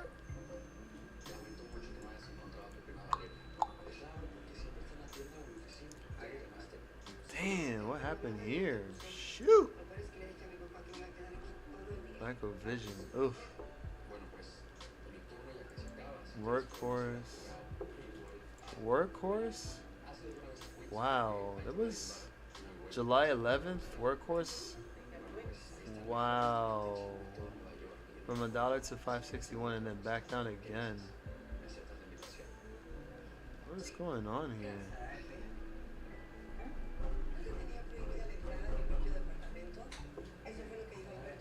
Oh, let me look at GME real quick. Okay, that's a lot of alerts. Why do I have a lot of alerts here? Okay. Okay, maybe I need to delete this. It's a lot of alerts. I got a lot of alerts. Why? That's crazy. No way. Oh shoot. He said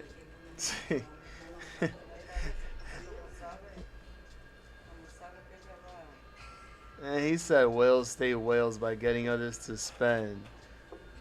Look at Chris with the 5 gifted memberships. Oh my gosh. And got Zelly gifted a membership. Johnny getting gifted a membership by Chris. Gary, shout out to Gary, got gifted with a membership. James Price gifted with a membership. And Danny, wait, Danny's name is Green? Oh no, okay, that's why. Yeah, now Danny is now a member of the Lion's Den. Thank you, Chris.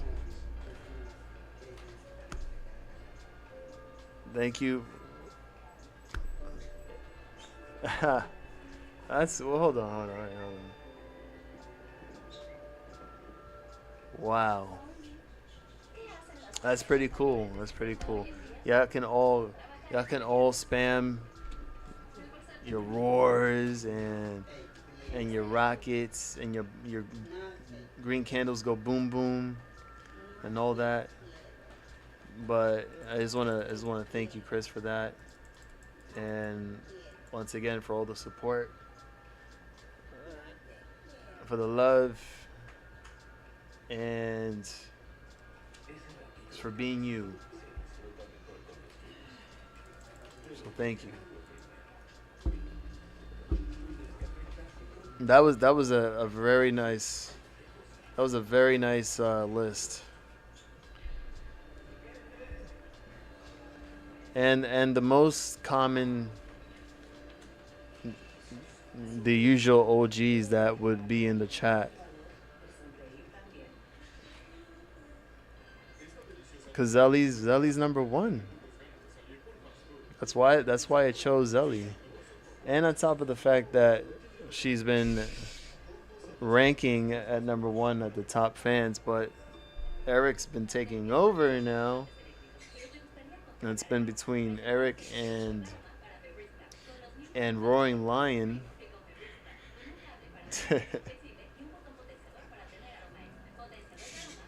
But Eric, you have the number one spot.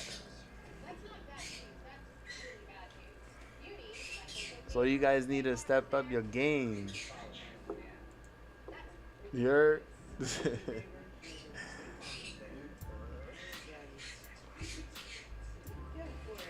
But yeah, the only prize that truly matters is you guys being here and making this happen. That is the true prize for me. And doing what we do here and just sharing these experiences on stream and making the Lion's Den what it is. So again, thank you all. And yeah, Momo needs to just change. He just needs to change his account and not be under a brand account. That's the only way he can be able to get gifted. I keep telling him this. I keep telling him this. Keep telling him this. You don't wanna listen. You don't wanna listen. Blum blum blum blum blum. Blum blum blum blum blum. Blum blum blum blum blum. Blum blum blum. Blum blum blum. Blum blum. Yeah. Ooh, ooh, ooh.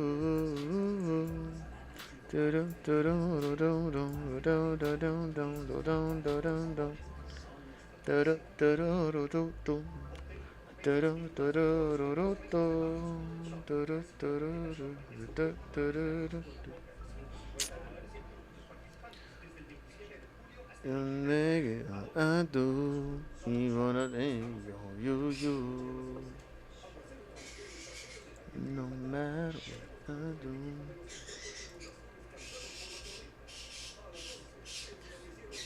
Chris saying, I know I don't make it all the time, but always feel a part of the fam when I'm here and when I'm not through Discord. That's a given. That's a given. Regardless of where you at, there's no doubt that is facts. And even if you're out for 1 week, 2 weeks, a month, and you come back, it's still the same. So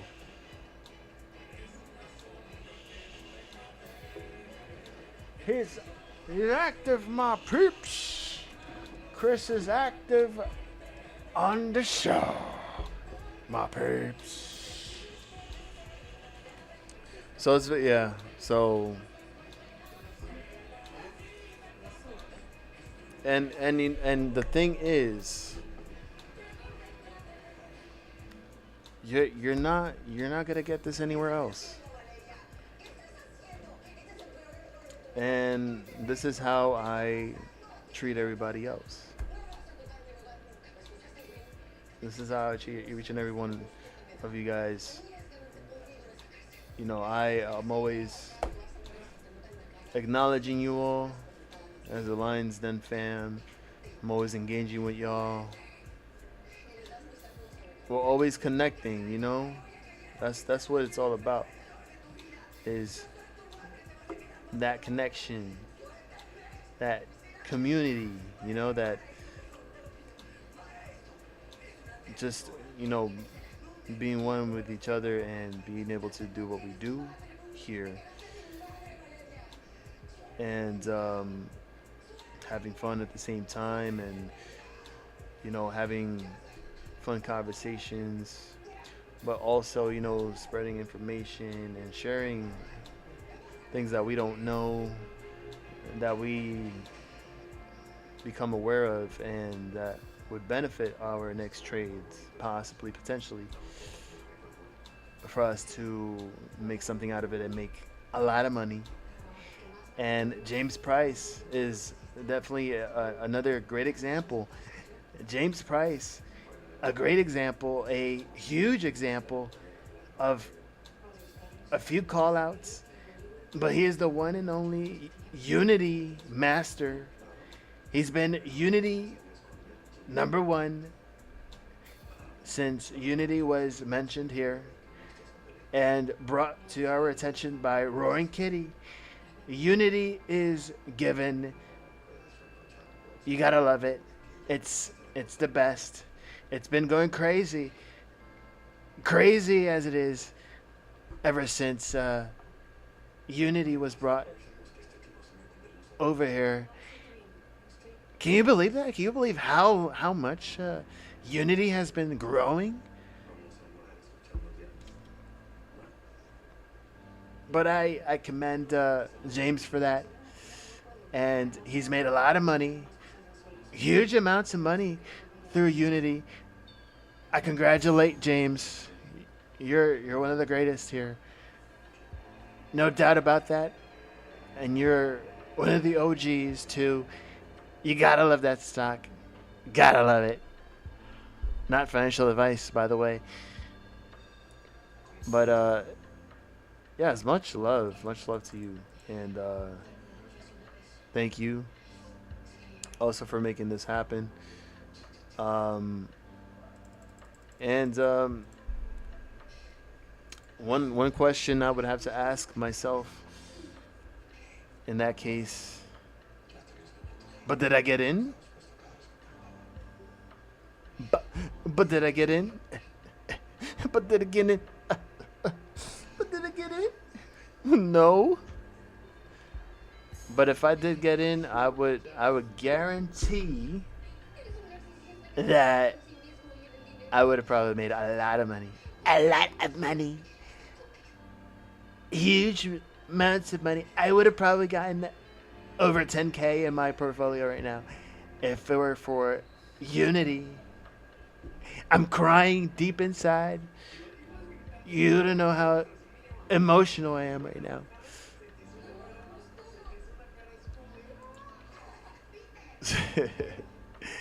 But since you're here, let's take a look at Unity. All right, now the markets have been, as you know, doing what it's doing. It's crazy. Okay, now we might have to look at potential downside for Unity here. Okay, so you might have to heed caution when you can. Heed caution, right? Because there is a gap down on the daily chart to consider. Okay, and the range for that is from $30.50 to $32 a share. That is the bearish case scenario, but if you look at it from the bullish case scenario, you have to make sure and that this is definite here, that if it doesn't fall below 32.50, then it could bounce from here and it could go back up. But since there's a lot of uncertainty and there's a lot of downside in these markets, this could go very well to 32, maybe to fill that gap down to $30.50. And then from there, try to see if it actually consolidates and goes for a bottom and bounces back again. Now, 2 days ago here, we see that Wedbush has maintained a price target with $39 a share. And July 23rd, Unity saw for is maintained at a buy rating by Citigroup, and the target was raised to $44 a share from $29 a share. That is a big gap right there for Citigroup to actually announce such a big price target there. All right. Zelly saying okay, Lion and Eric, Chris, James, Johnny, Fishy, Kenneth, a little oopsie. Have a great rest of your night. Have a great rest of your vacation. Enjoy, have fun, be safe, and bring me some coconuts when you're done. I need to hydrate myself for handball. You can just ship it in a box with 30 coconuts, 30 days. Thank you very much. Love you, and take care. Take care of yourself. Thank you for being here, as always. Thank you, Zelly. Queen of the Lion's Den, ladies and gentlemen. Very wonderful, amazing person. Gotta love her. One and only. Coconuts for days. You gotta love those coconuts from the Philippines. You gotta get it. You gotta get it while you can. Take advantage. Take advantage. They're cheaper than over here. Coconuts can cost up to $5, $10. I don't know. Inflation is a big thing. We gotta bring inflation down. But Jerome Powell does not want to cut rates. I'm gonna make him cut those rates. If he doesn't, he's fired. He's hugely fired. He will never come back.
Okay, so we gotta figure something out. Figure something out. What is going on here? Let's have some fun here. Actually, you know what? Stock screener.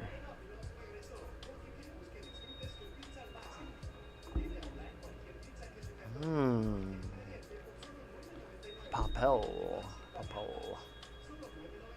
Dang.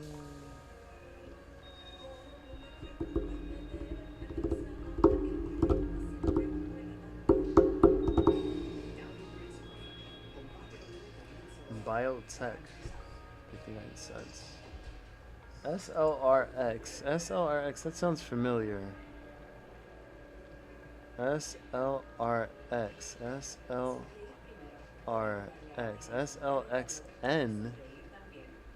Oh, that's different.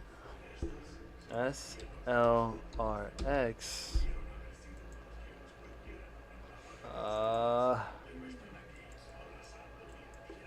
What is this? Oh, this is getting. Okay, that. Oof. What? Hold on.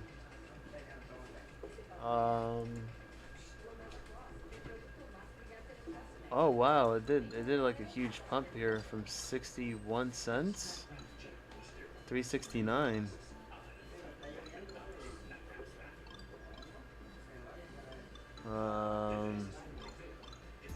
Break the news to Joker. Blah blah blah. Blah blah. Wait, hold on. Did we? Hold on, Fox. Fox Development. Oh my gosh! Wow. Okay. I'm looking through these and seeing. Okay. Whoa! What is that? Dun dun dun. Raya. What is Raya? Let me see. Raya. Area Power Solution. Oh damn. Oof. Nasty. Nasty. This was a $3 stock. It jumped. It freaking fell all the way to like 7 cents. Not even. It's almost 6 cents. Wow. Blah blah blah blah blah blah blah. Vape. There's a stock called Vape. What is this about? Vape. CEA Industries. Oh, this. Whoa. Whoa, wait a minute, wait a minute, wait a minute, wait a minute, wait a minute, wait a minute, wait a minute, wait a minute, wait a minute, wait a minute, wait a minute, wait a minute. What is it? Wait. Where was this stock? Where was this stock at? Are you kidding me right now? Let's look at the 1 hour chart right now. Oh my gosh. Oh, this was at 4. That was 4 o'clock in the afternoon on July 28th. Wow.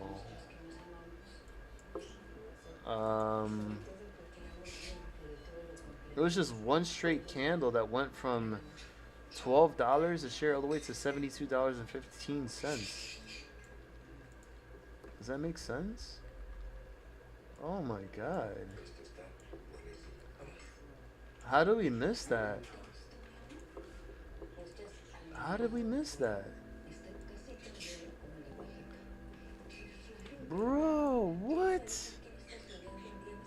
This literally, wow, this literally was trading at like $8, $9. July 25th at $10.17. Then on July 28th on Monday, jumps from $12 to $40 to $67 to $70 to what? To $200 a share? No way. Hold on, wait a minute. That is crazy. And this stock is called Vape. Does it have options? No, it doesn't. Of course it wouldn't have options if it was running that much. Wow, unbelievable.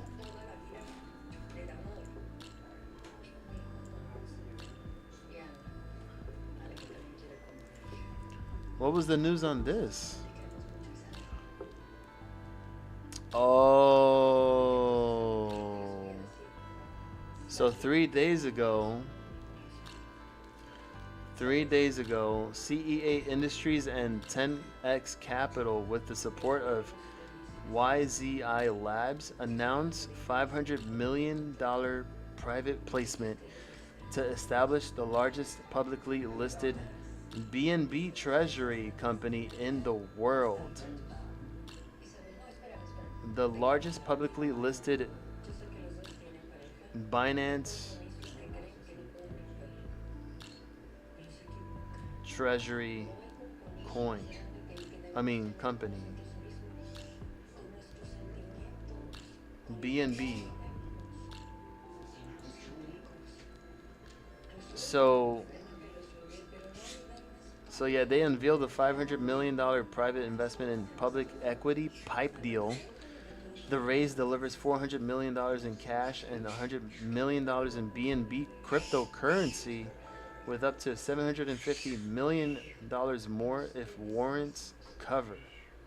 Retail chatter on CEA Industries exploded. Message volume on StockTwits climbed 12,000%. And sentiment flipped to extremely bullish. One user even predicts shares topping $100 by afternoon. CEA said its new BNB treasury strategy will build the world's largest public treasury firm focused on Binance's native token, BNB, the fourth largest crypto with a $100 billion market cap, offering yield opportunities across the BNB chain's 280 million users. It says the pipe is expected to close around July 31st, 2025, which is today, which was the deadline. How about that? How did we not even see? Oh, damn, dude. This trade is literally. This is GME and this is like GME all over again. How do we not see this? Bro. Yo, what up, Momo? He said gift. Yeah. Momo, I keep telling you to switch your account and take off brand account to get gifted, man. You're gonna get your gift once you do that. But yeah, welcome back, homie. Welcome back. Momo in the chat. Ladies and gentlemen, Momo in the chat. I repeat, Momo in the chat. You had just missed Zelly. She just went out. But I gave a shout out to everybody. Oh my god, this is massive. And yeah, crypto will explode, but at the moment though, right now, give me 1 second here. LPSN. I remember somebody mentioning about that before. Where do I remember that? LPSN. I think it's listed on here. Let me see. I have that on here. Yeah, look at it right here. It's on my watch list. Somebody mentioned about LPSN. I don't know who it was. Oh, you came back from your first session of physical therapy. How was it? Did they give you sedatives or something? How did it go? I need some ice cream. Be right back.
One of these days, I'm gonna clearance shop for crypto too, man.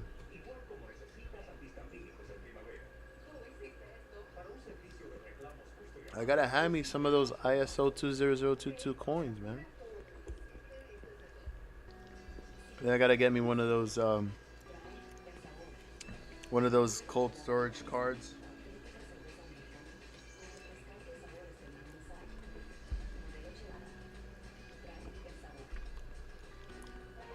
I want to get to E. Martin statuses too, man.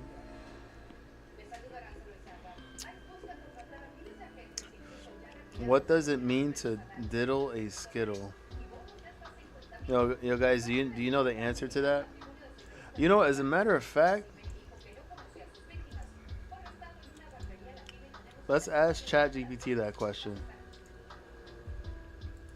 Oh, come on, man. Oh, yeah, you guys already know my name, anyways. Whatever.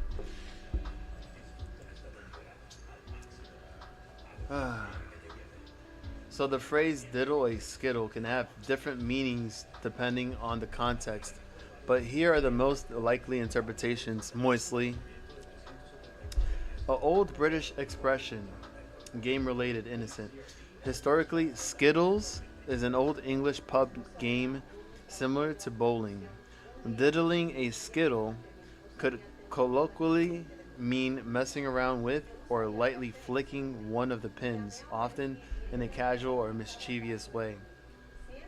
Diddle, in older British slang, often meant to fool around, waste time, or tinker with something.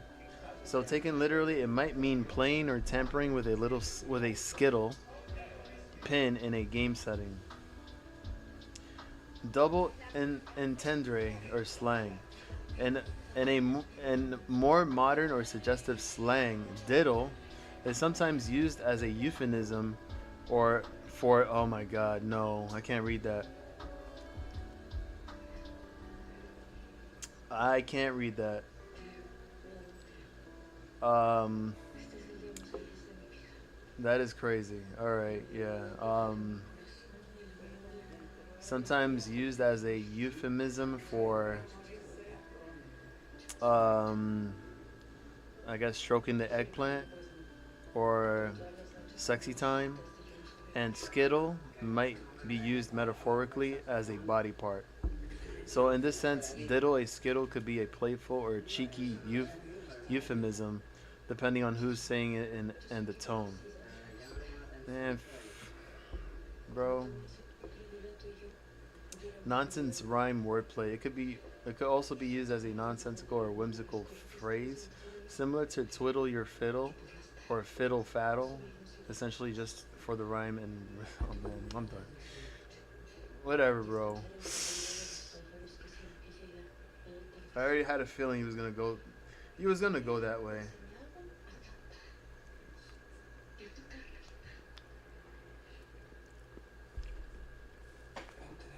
Can you do a new William AI?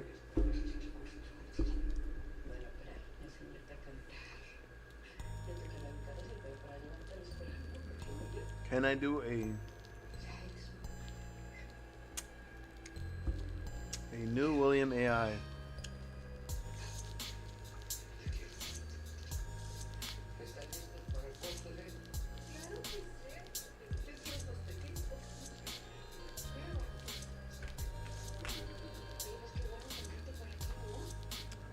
So, so Moisley wants me to do a new William AI.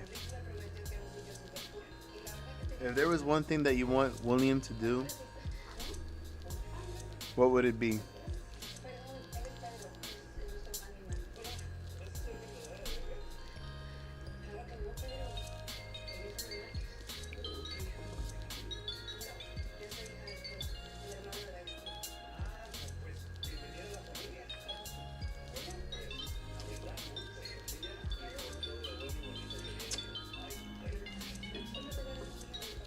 This is what we got so far.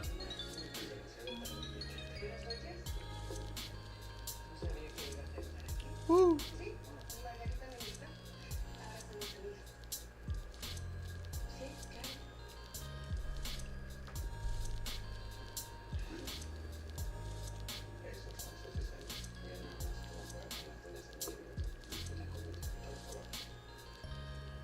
It's not Mullen anymore, it's Beanie.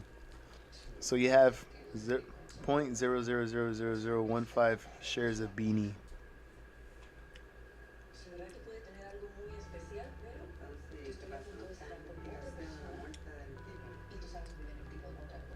All right.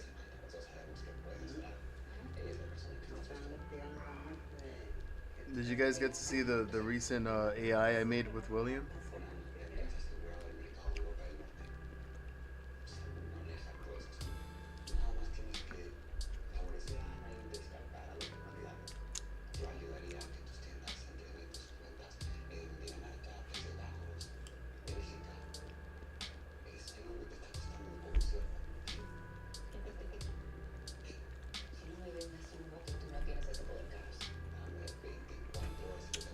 Huh.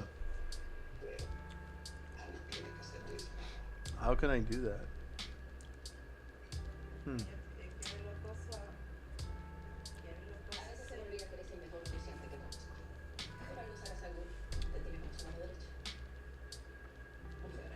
Oh, did you? He removed Dice finally, right before he ended the stream.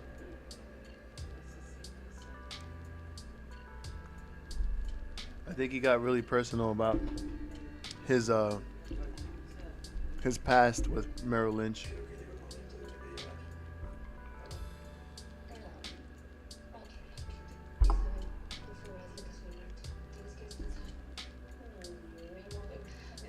You guys ready?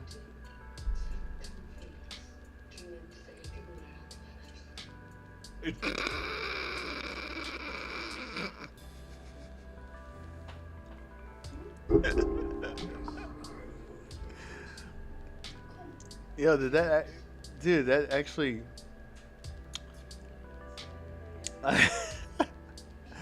dude, how crazy scary is AI? People wonder like, yo, how did that even happen on stream?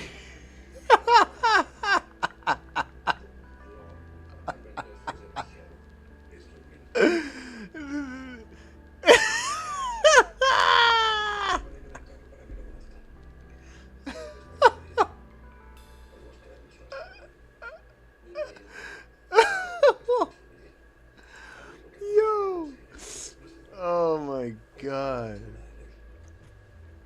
Calabacita. Uh.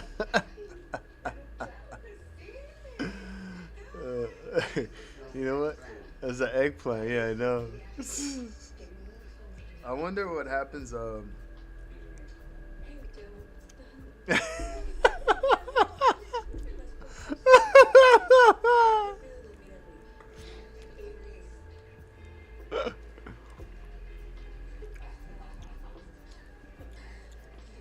Mmm. Yeah. You tried spitting it out too. Let's see. What about looks up and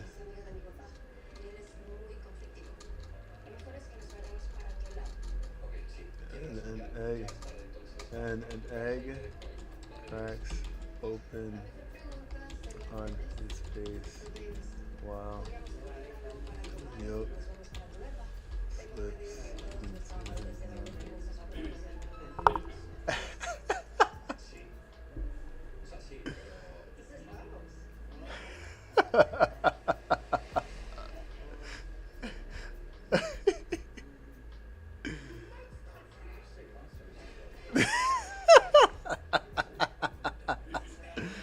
Look, he got even more excited. Oh my god. Let's see. There's another one here now coming. Woo! Woo!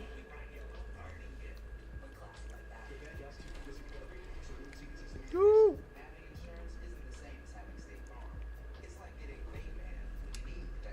This is crazy.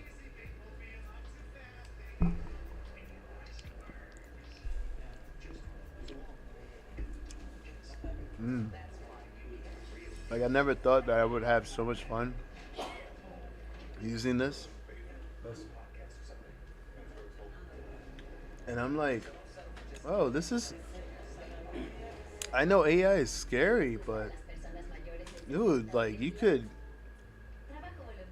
you could like tell it to do whatever you want with an image, and it will look so real yet crazy at the same time. And I'm like, oh my god, you know?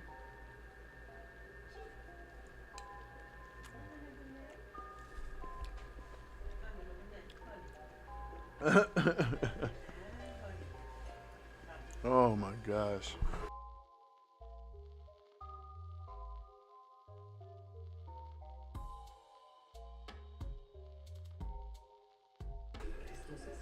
But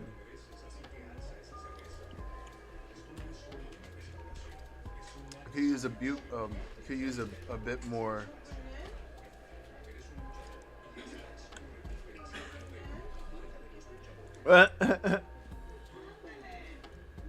No, literally. The eggplant is bigger than Railtown's volume today. This is Railtown, by the way. This is Railtown, the one that William is just constantly trying to get people to buy. Says he's not promoting, by the way, not financial advice. But I mean, the volume, yeah, only what 85.94 thousand in volume. Market cap is only 68.34 million according to TradingView, and shares float of 96.86 million. If it happens, it happens. I'm not against the idea. I wish him the best.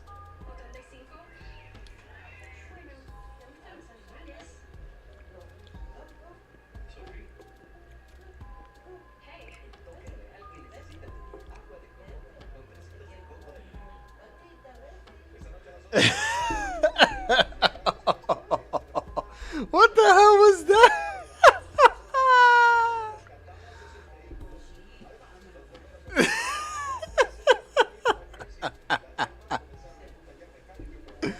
What? What just got yo? That's a big egg. That is a big egg. How the hell?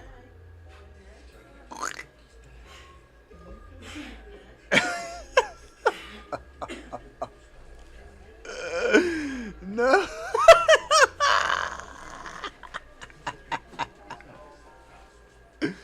Oh God. Wait.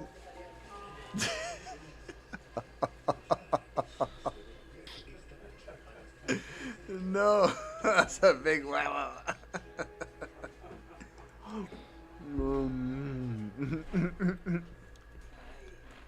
Moistly, you like that?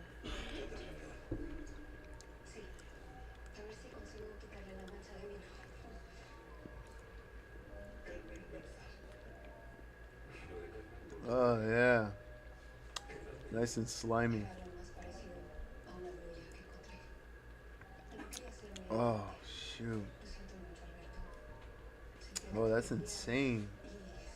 Wait, did it actually take over the other one? Oh no, it's still there. That was the other one too that I created a long time ago.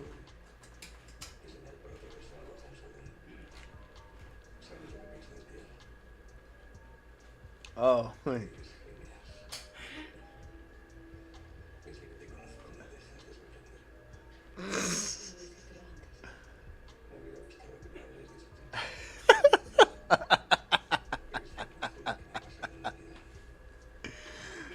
Oh God.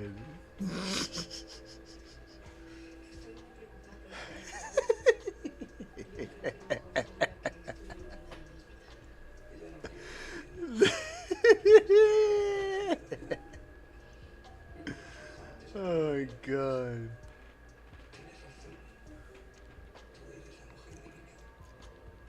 Oh my God. Can't. Oh, it's so funny.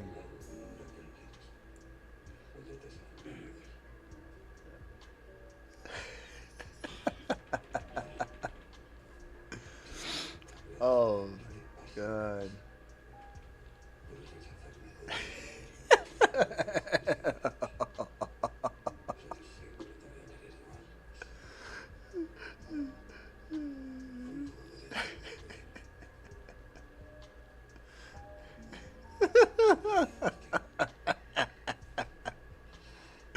All right, let me stop. Let me stop. Oh my God. Okay, let's get out of here. Miles Snyderman, welcome to the Lion's Den. So you got remember those videos did not happen in real life. Those were created by AI. All right, just a disclaimer. But you gotta admit that was actually pretty funny. Oh my gosh. So what a day.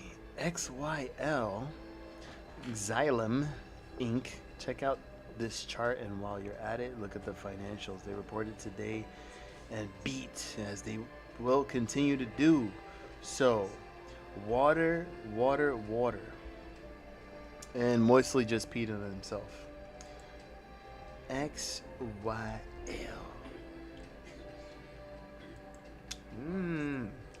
Damn. Wow.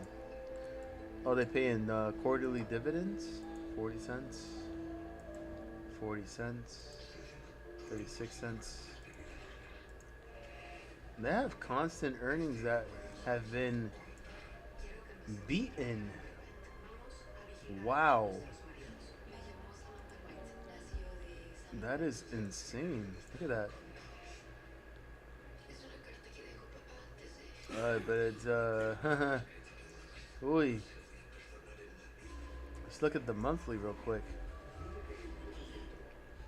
Has anybody heard of this stock before? Xylem. Even the monthly. You gotta take a look at the monthly and just see how this is trending in general. That's quite massive.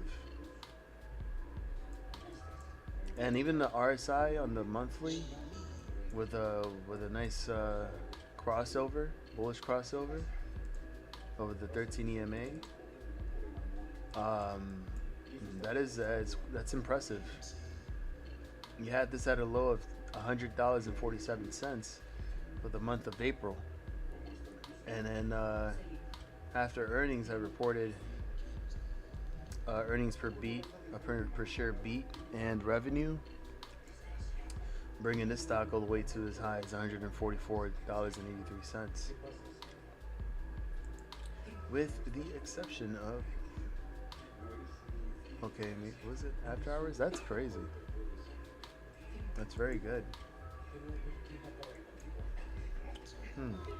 Does it trade on the 24 hours markets? Let's see. Oh, it does. It actually does. Right now, it actually has been chopping up right now from 140 to 143.85. I don't know what that was all about. Probably some taking profit from there, but then being bought back afterwards. Who knows? If we check the information on the company, because this is my first time ever reviewing this. Give me 1 second.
All right, my bad.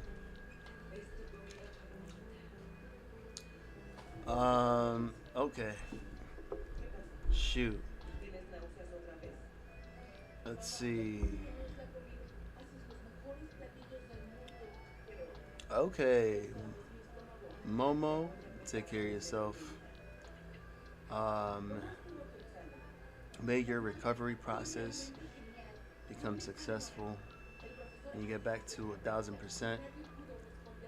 And always good to see you on here. You be safe. You be good. You have a wonderful Friday, and good luck if you're trading. And we'll see you soon again. Much love, Momo. And you have a good night.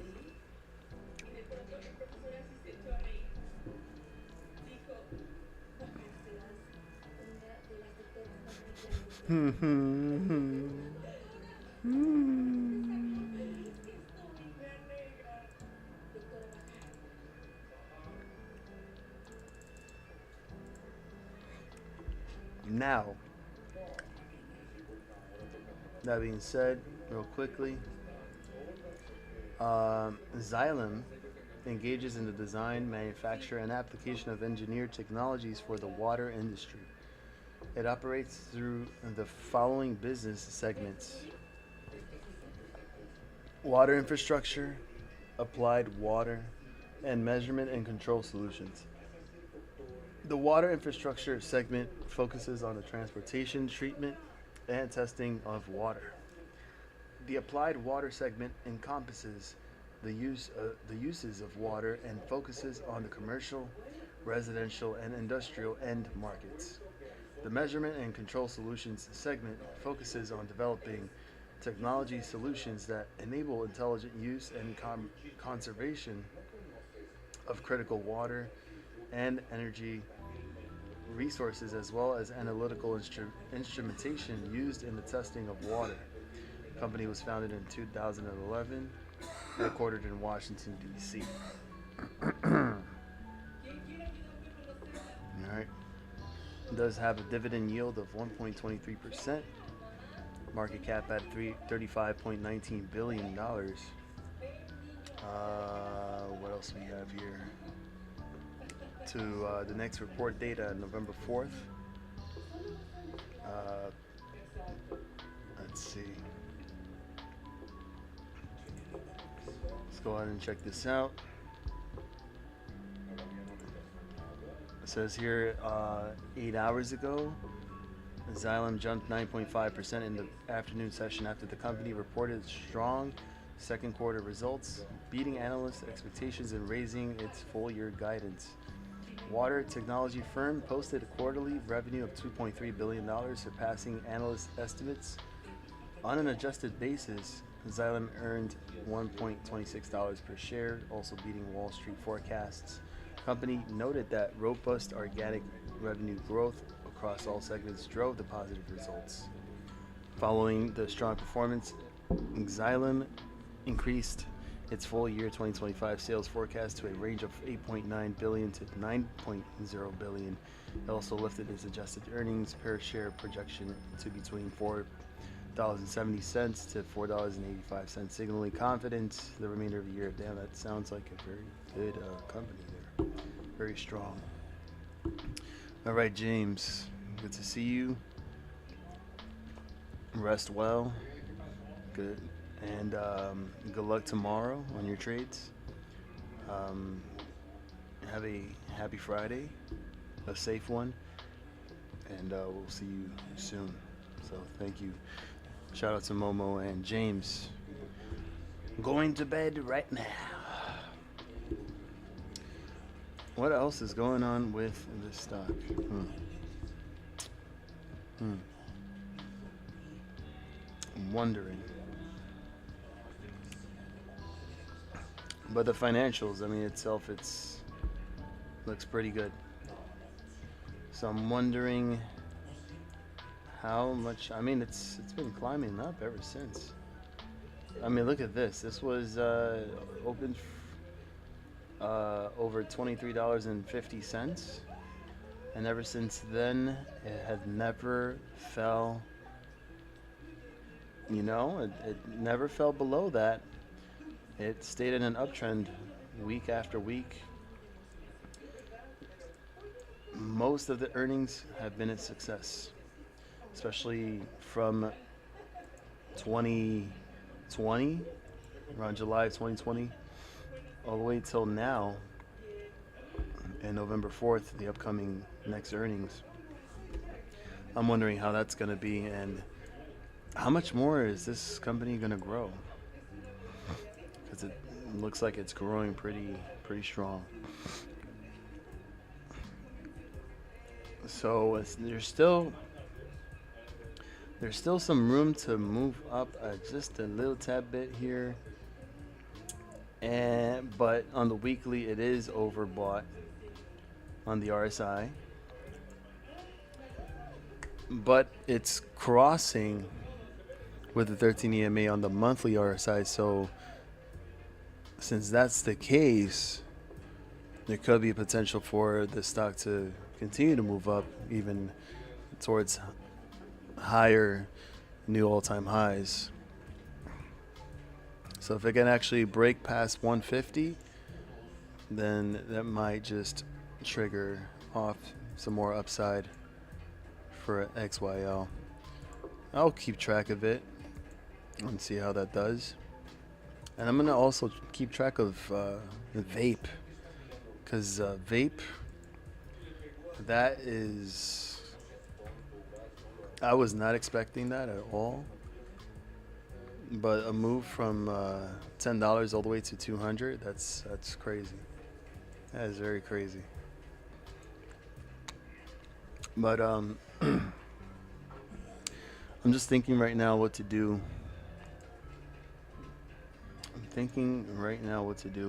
If there is anything that we need to discuss right now, any other information, let me know.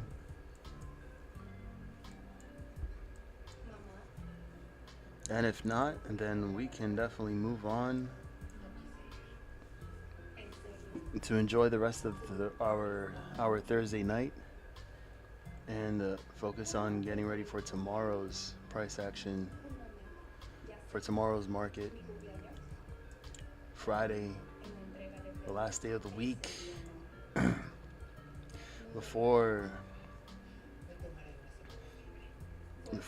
August 1st hits in less than 2 hours. What will happen? That's what I would like to know. That's what I would like to know. Yeah. Let's just check on crypto real quick once again. Looks like there is a bit of a recovery from this drop that Bitcoin has been having for a while. XRP still at $2. Well, actually about to hit $3 right now. XLM almost at 40 cents. XDC almost at 10 cents. XCN also almost at 1.5 cents. HBAR at 25. Looks like all crypto is trying to bounce back and recover. You have wow, okay, hold on 1 second here. Hold on 1 second. keep a close eye on GME, USDT, GME on Solana. Look at this pop that happened here at 1 o'clock, 1:05 to 1:20 p.m. Eastern time today. This is unusual volume, but this was a big surge. Over 222,000, 488,000. Wow. So I wonder what that's all about. Makes me wonder. Did this actually happen to GME on the chart? Let me see. Let me just go look at that quickly. Let me just look at GME real quick. Where did that happen? Oh, okay. So it must have happened here because there was a big pop around 12:50 in the afternoon, all the way until 1 o'clock, and then somehow GME pops at 105 and then decides to do the same thing and pop up and then consolidate and then start to sell off afterwards. It's crazy. That could mean something, but we don't know yet. Anyways, yeah, man. You know what? I should call it a night.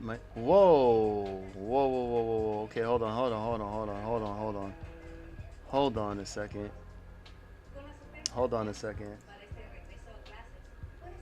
Was this just a pop from Bitcoin recovering, or is this something else?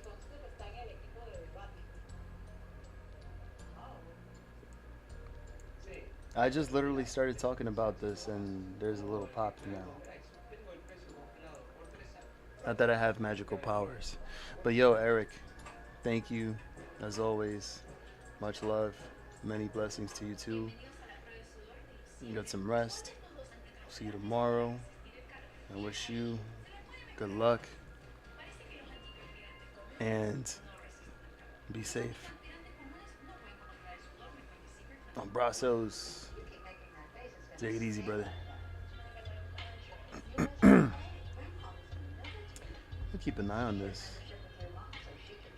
Let's see.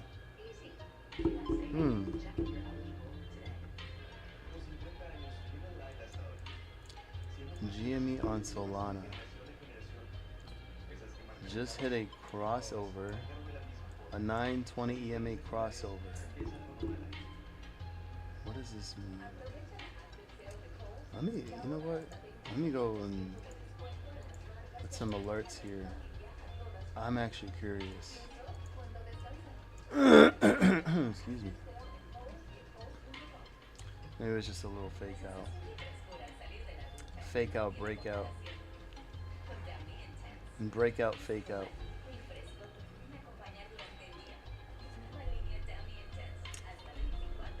Very interesting. What I'm gonna do. Wow. I might as well do the same and call it a night. Might just call it a night. Looks like silver wants to also bounce back up too. What should we do?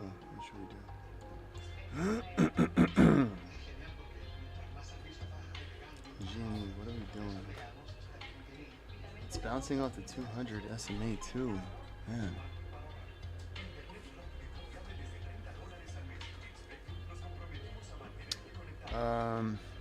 Man. I don't know.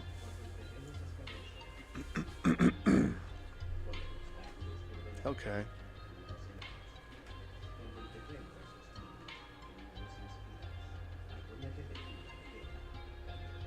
This could be positive. I'm not too sure, but a move like this would bring up 8%.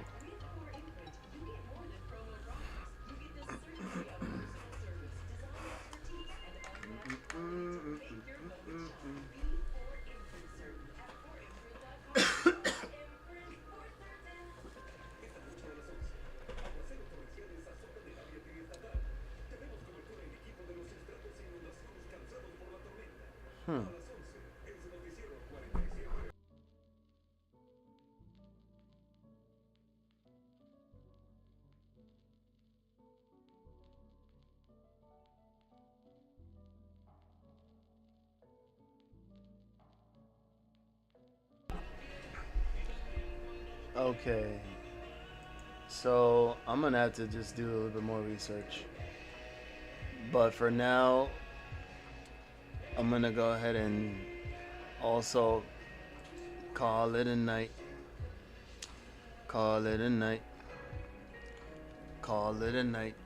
There's not much to talk about, and that's right. Let's call it a night.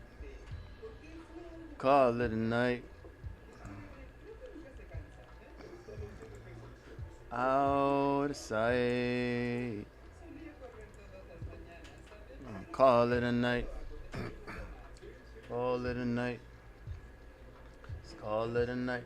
Call it a night. Look at that. Mara is down and all the way down to 1566. Does it look like it's about to take a piss? Gonna go up.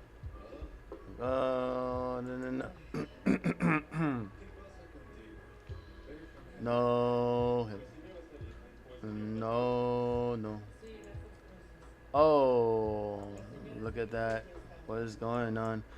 Amazon with bad earnings. I didn't know that it had earnings today.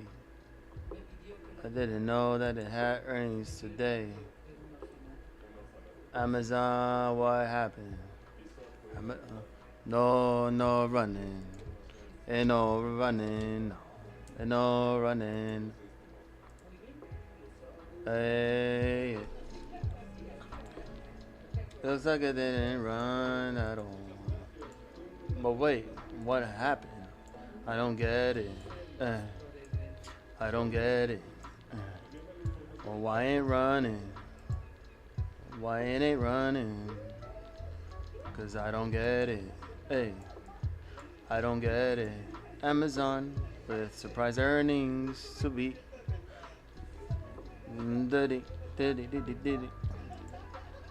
So was it guidance that it missed? I don't know what it. I don't know what it is. I don't know what it is. It really looks like it went down. It went down all the way down. Went down. With the market down. Let's see. Big tech's $400 billion AI spending spree drives valuations to new highs. But what caused it to drop though? Why did it still drop? Amazon's AWS is seeing more demand than supply. Has impressive amount of agreements for Project Kuiper. Okay. It went all the way up to as high as $242, but then dropped all the way down to as low as $215. So even regardless of regardless of its good earnings, it still dropped. That's crazy. All right. Let's see. What about Archer?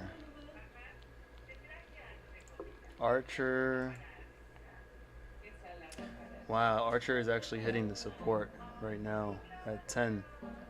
It actually went down as low as 995. Oh, okay. Wait, hold on. 1002. 991 was the low for Archer. 991 was the low for Archer. 991 was the low for Archer. Oh my god, look at it go. Oh my god, look at it go.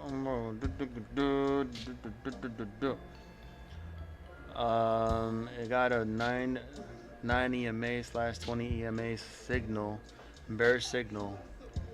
So it might just look like it. You know what? Damn, that's actually pretty. It could go down a little bit more. Honestly, could go down a little bit more. Maybe 950. The lowest I see here is a 750 to 770. I mean, that could be crazy if it actually drops all the way back down here as a next little gap down here. Before it goes up for another gap. 6 to 7. Shoot. On the weekly RSI, it actually did a cross under the 13 EMA, which is usually a bearish signal. So I wonder within the next couple of weeks if Archer is gonna come back down to fill this gap at 750 to 780, around there in that range. And you got the 200 SMA at $6. Damn. Two bearish weekly candles on a row so far. So it makes me wonder. It makes me wonder right now what it's doing. Unless there's some type of news that I don't know of. Maybe that might change some things. Damn, look at that, man. That's my...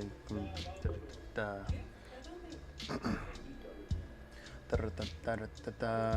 said in 30, I said in 30s with a PND.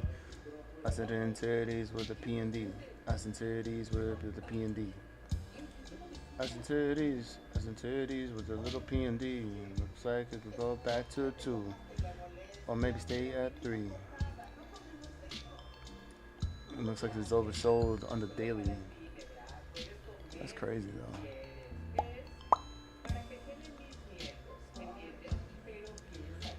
Look at beam now. Look at beam now.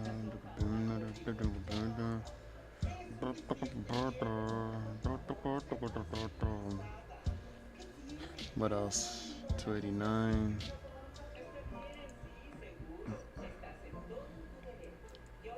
DJT looks like it's also trying to come down a little bit more here too. Let's see, where's DJT at? Blam, blam, blam, blam, blam, blam.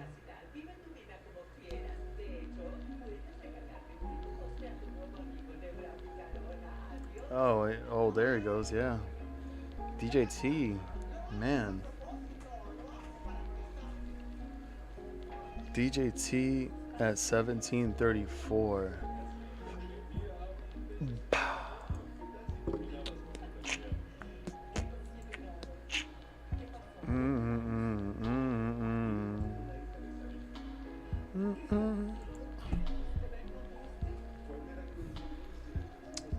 Okay.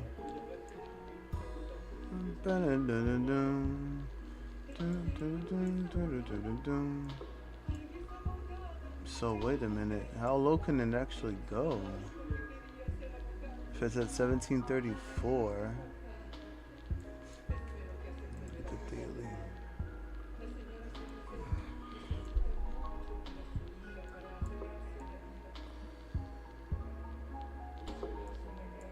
Huh. Wow. Is there any gaps here? There's no gaps to the downside from what I know here. Let's see. Any gaps below? Any gaps below? Gaps below. Gaps below. 1175. No. Oh, not at all. So either 17, no.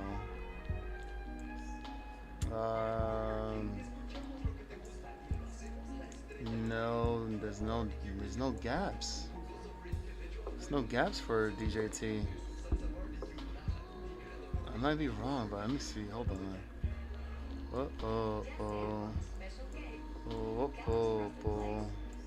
Hourly? Is there an hourly gap?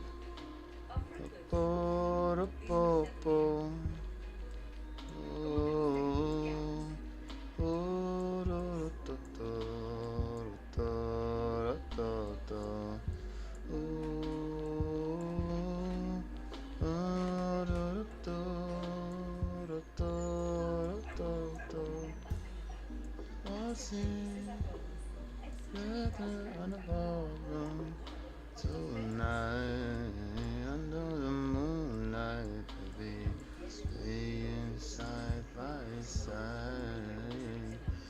Love you, baby. Da da da da. No step by step, loneliness. Woo woo. I say. Tonight,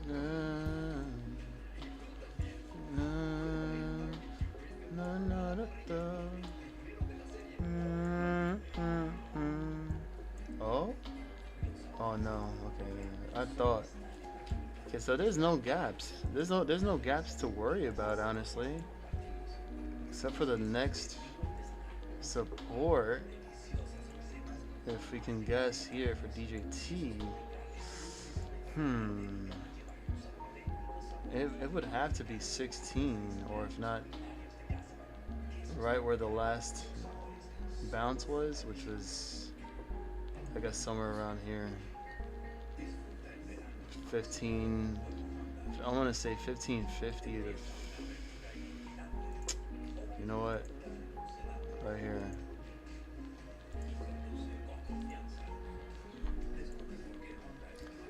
I want to say maybe the bottom could be somewhere around 16 if the market doesn't bring it anywhere all the way down. Let's see how DJT looks like here on the cost to borrow. Oh, barely, just barely a percent. It's barely a percent.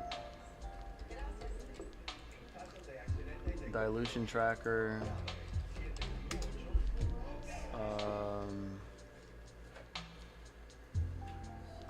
DJT. Oh, wow.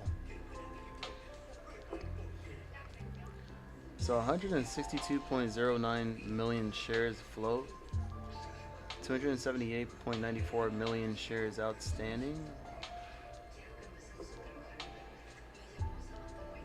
but only 8.9% of institutions own DJT, which means it's mostly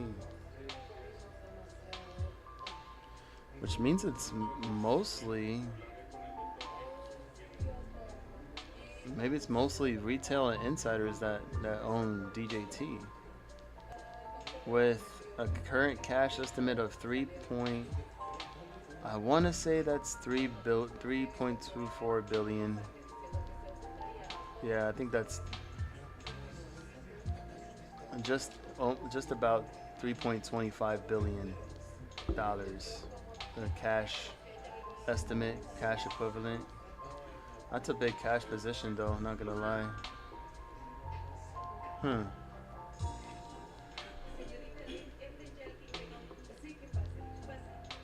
What about the holders? Vanguard is the one that holds the most at 9.2 million shares. Interesting.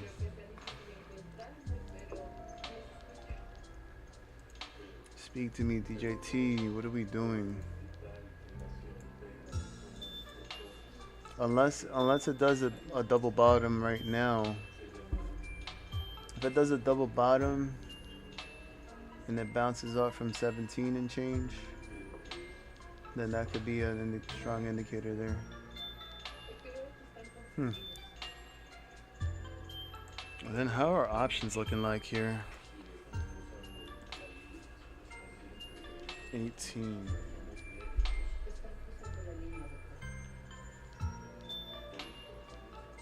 20? Oh.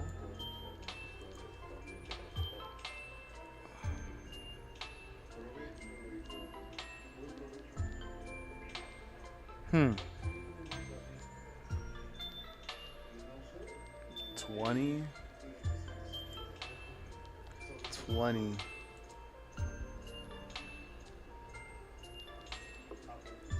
It has to be.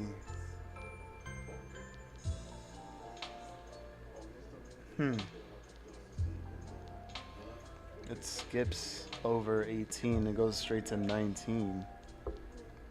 $20 strike for January makes more sense. It does. Or 25, maybe. Could be. Damn. Alright. I think I'm gonna call it a night now. You've seen too much. You've seen too much.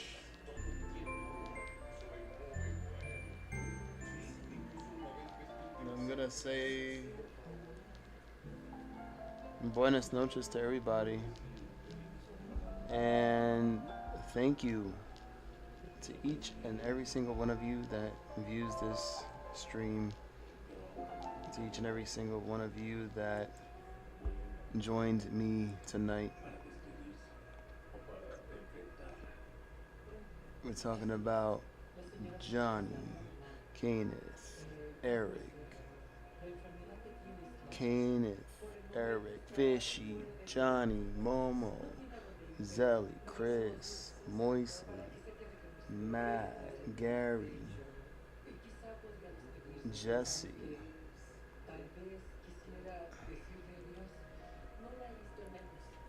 Special shout out to Chris with the 5 gifted. Thank you again. Much love to you, man. And for Zelly getting the gift membership, Johnny, Gary, James, Price. Shout out to you, Danny. Shout out to you too as well. I appreciate each and every one of you. And for making this possible, for making this happen always. Blessings to everybody.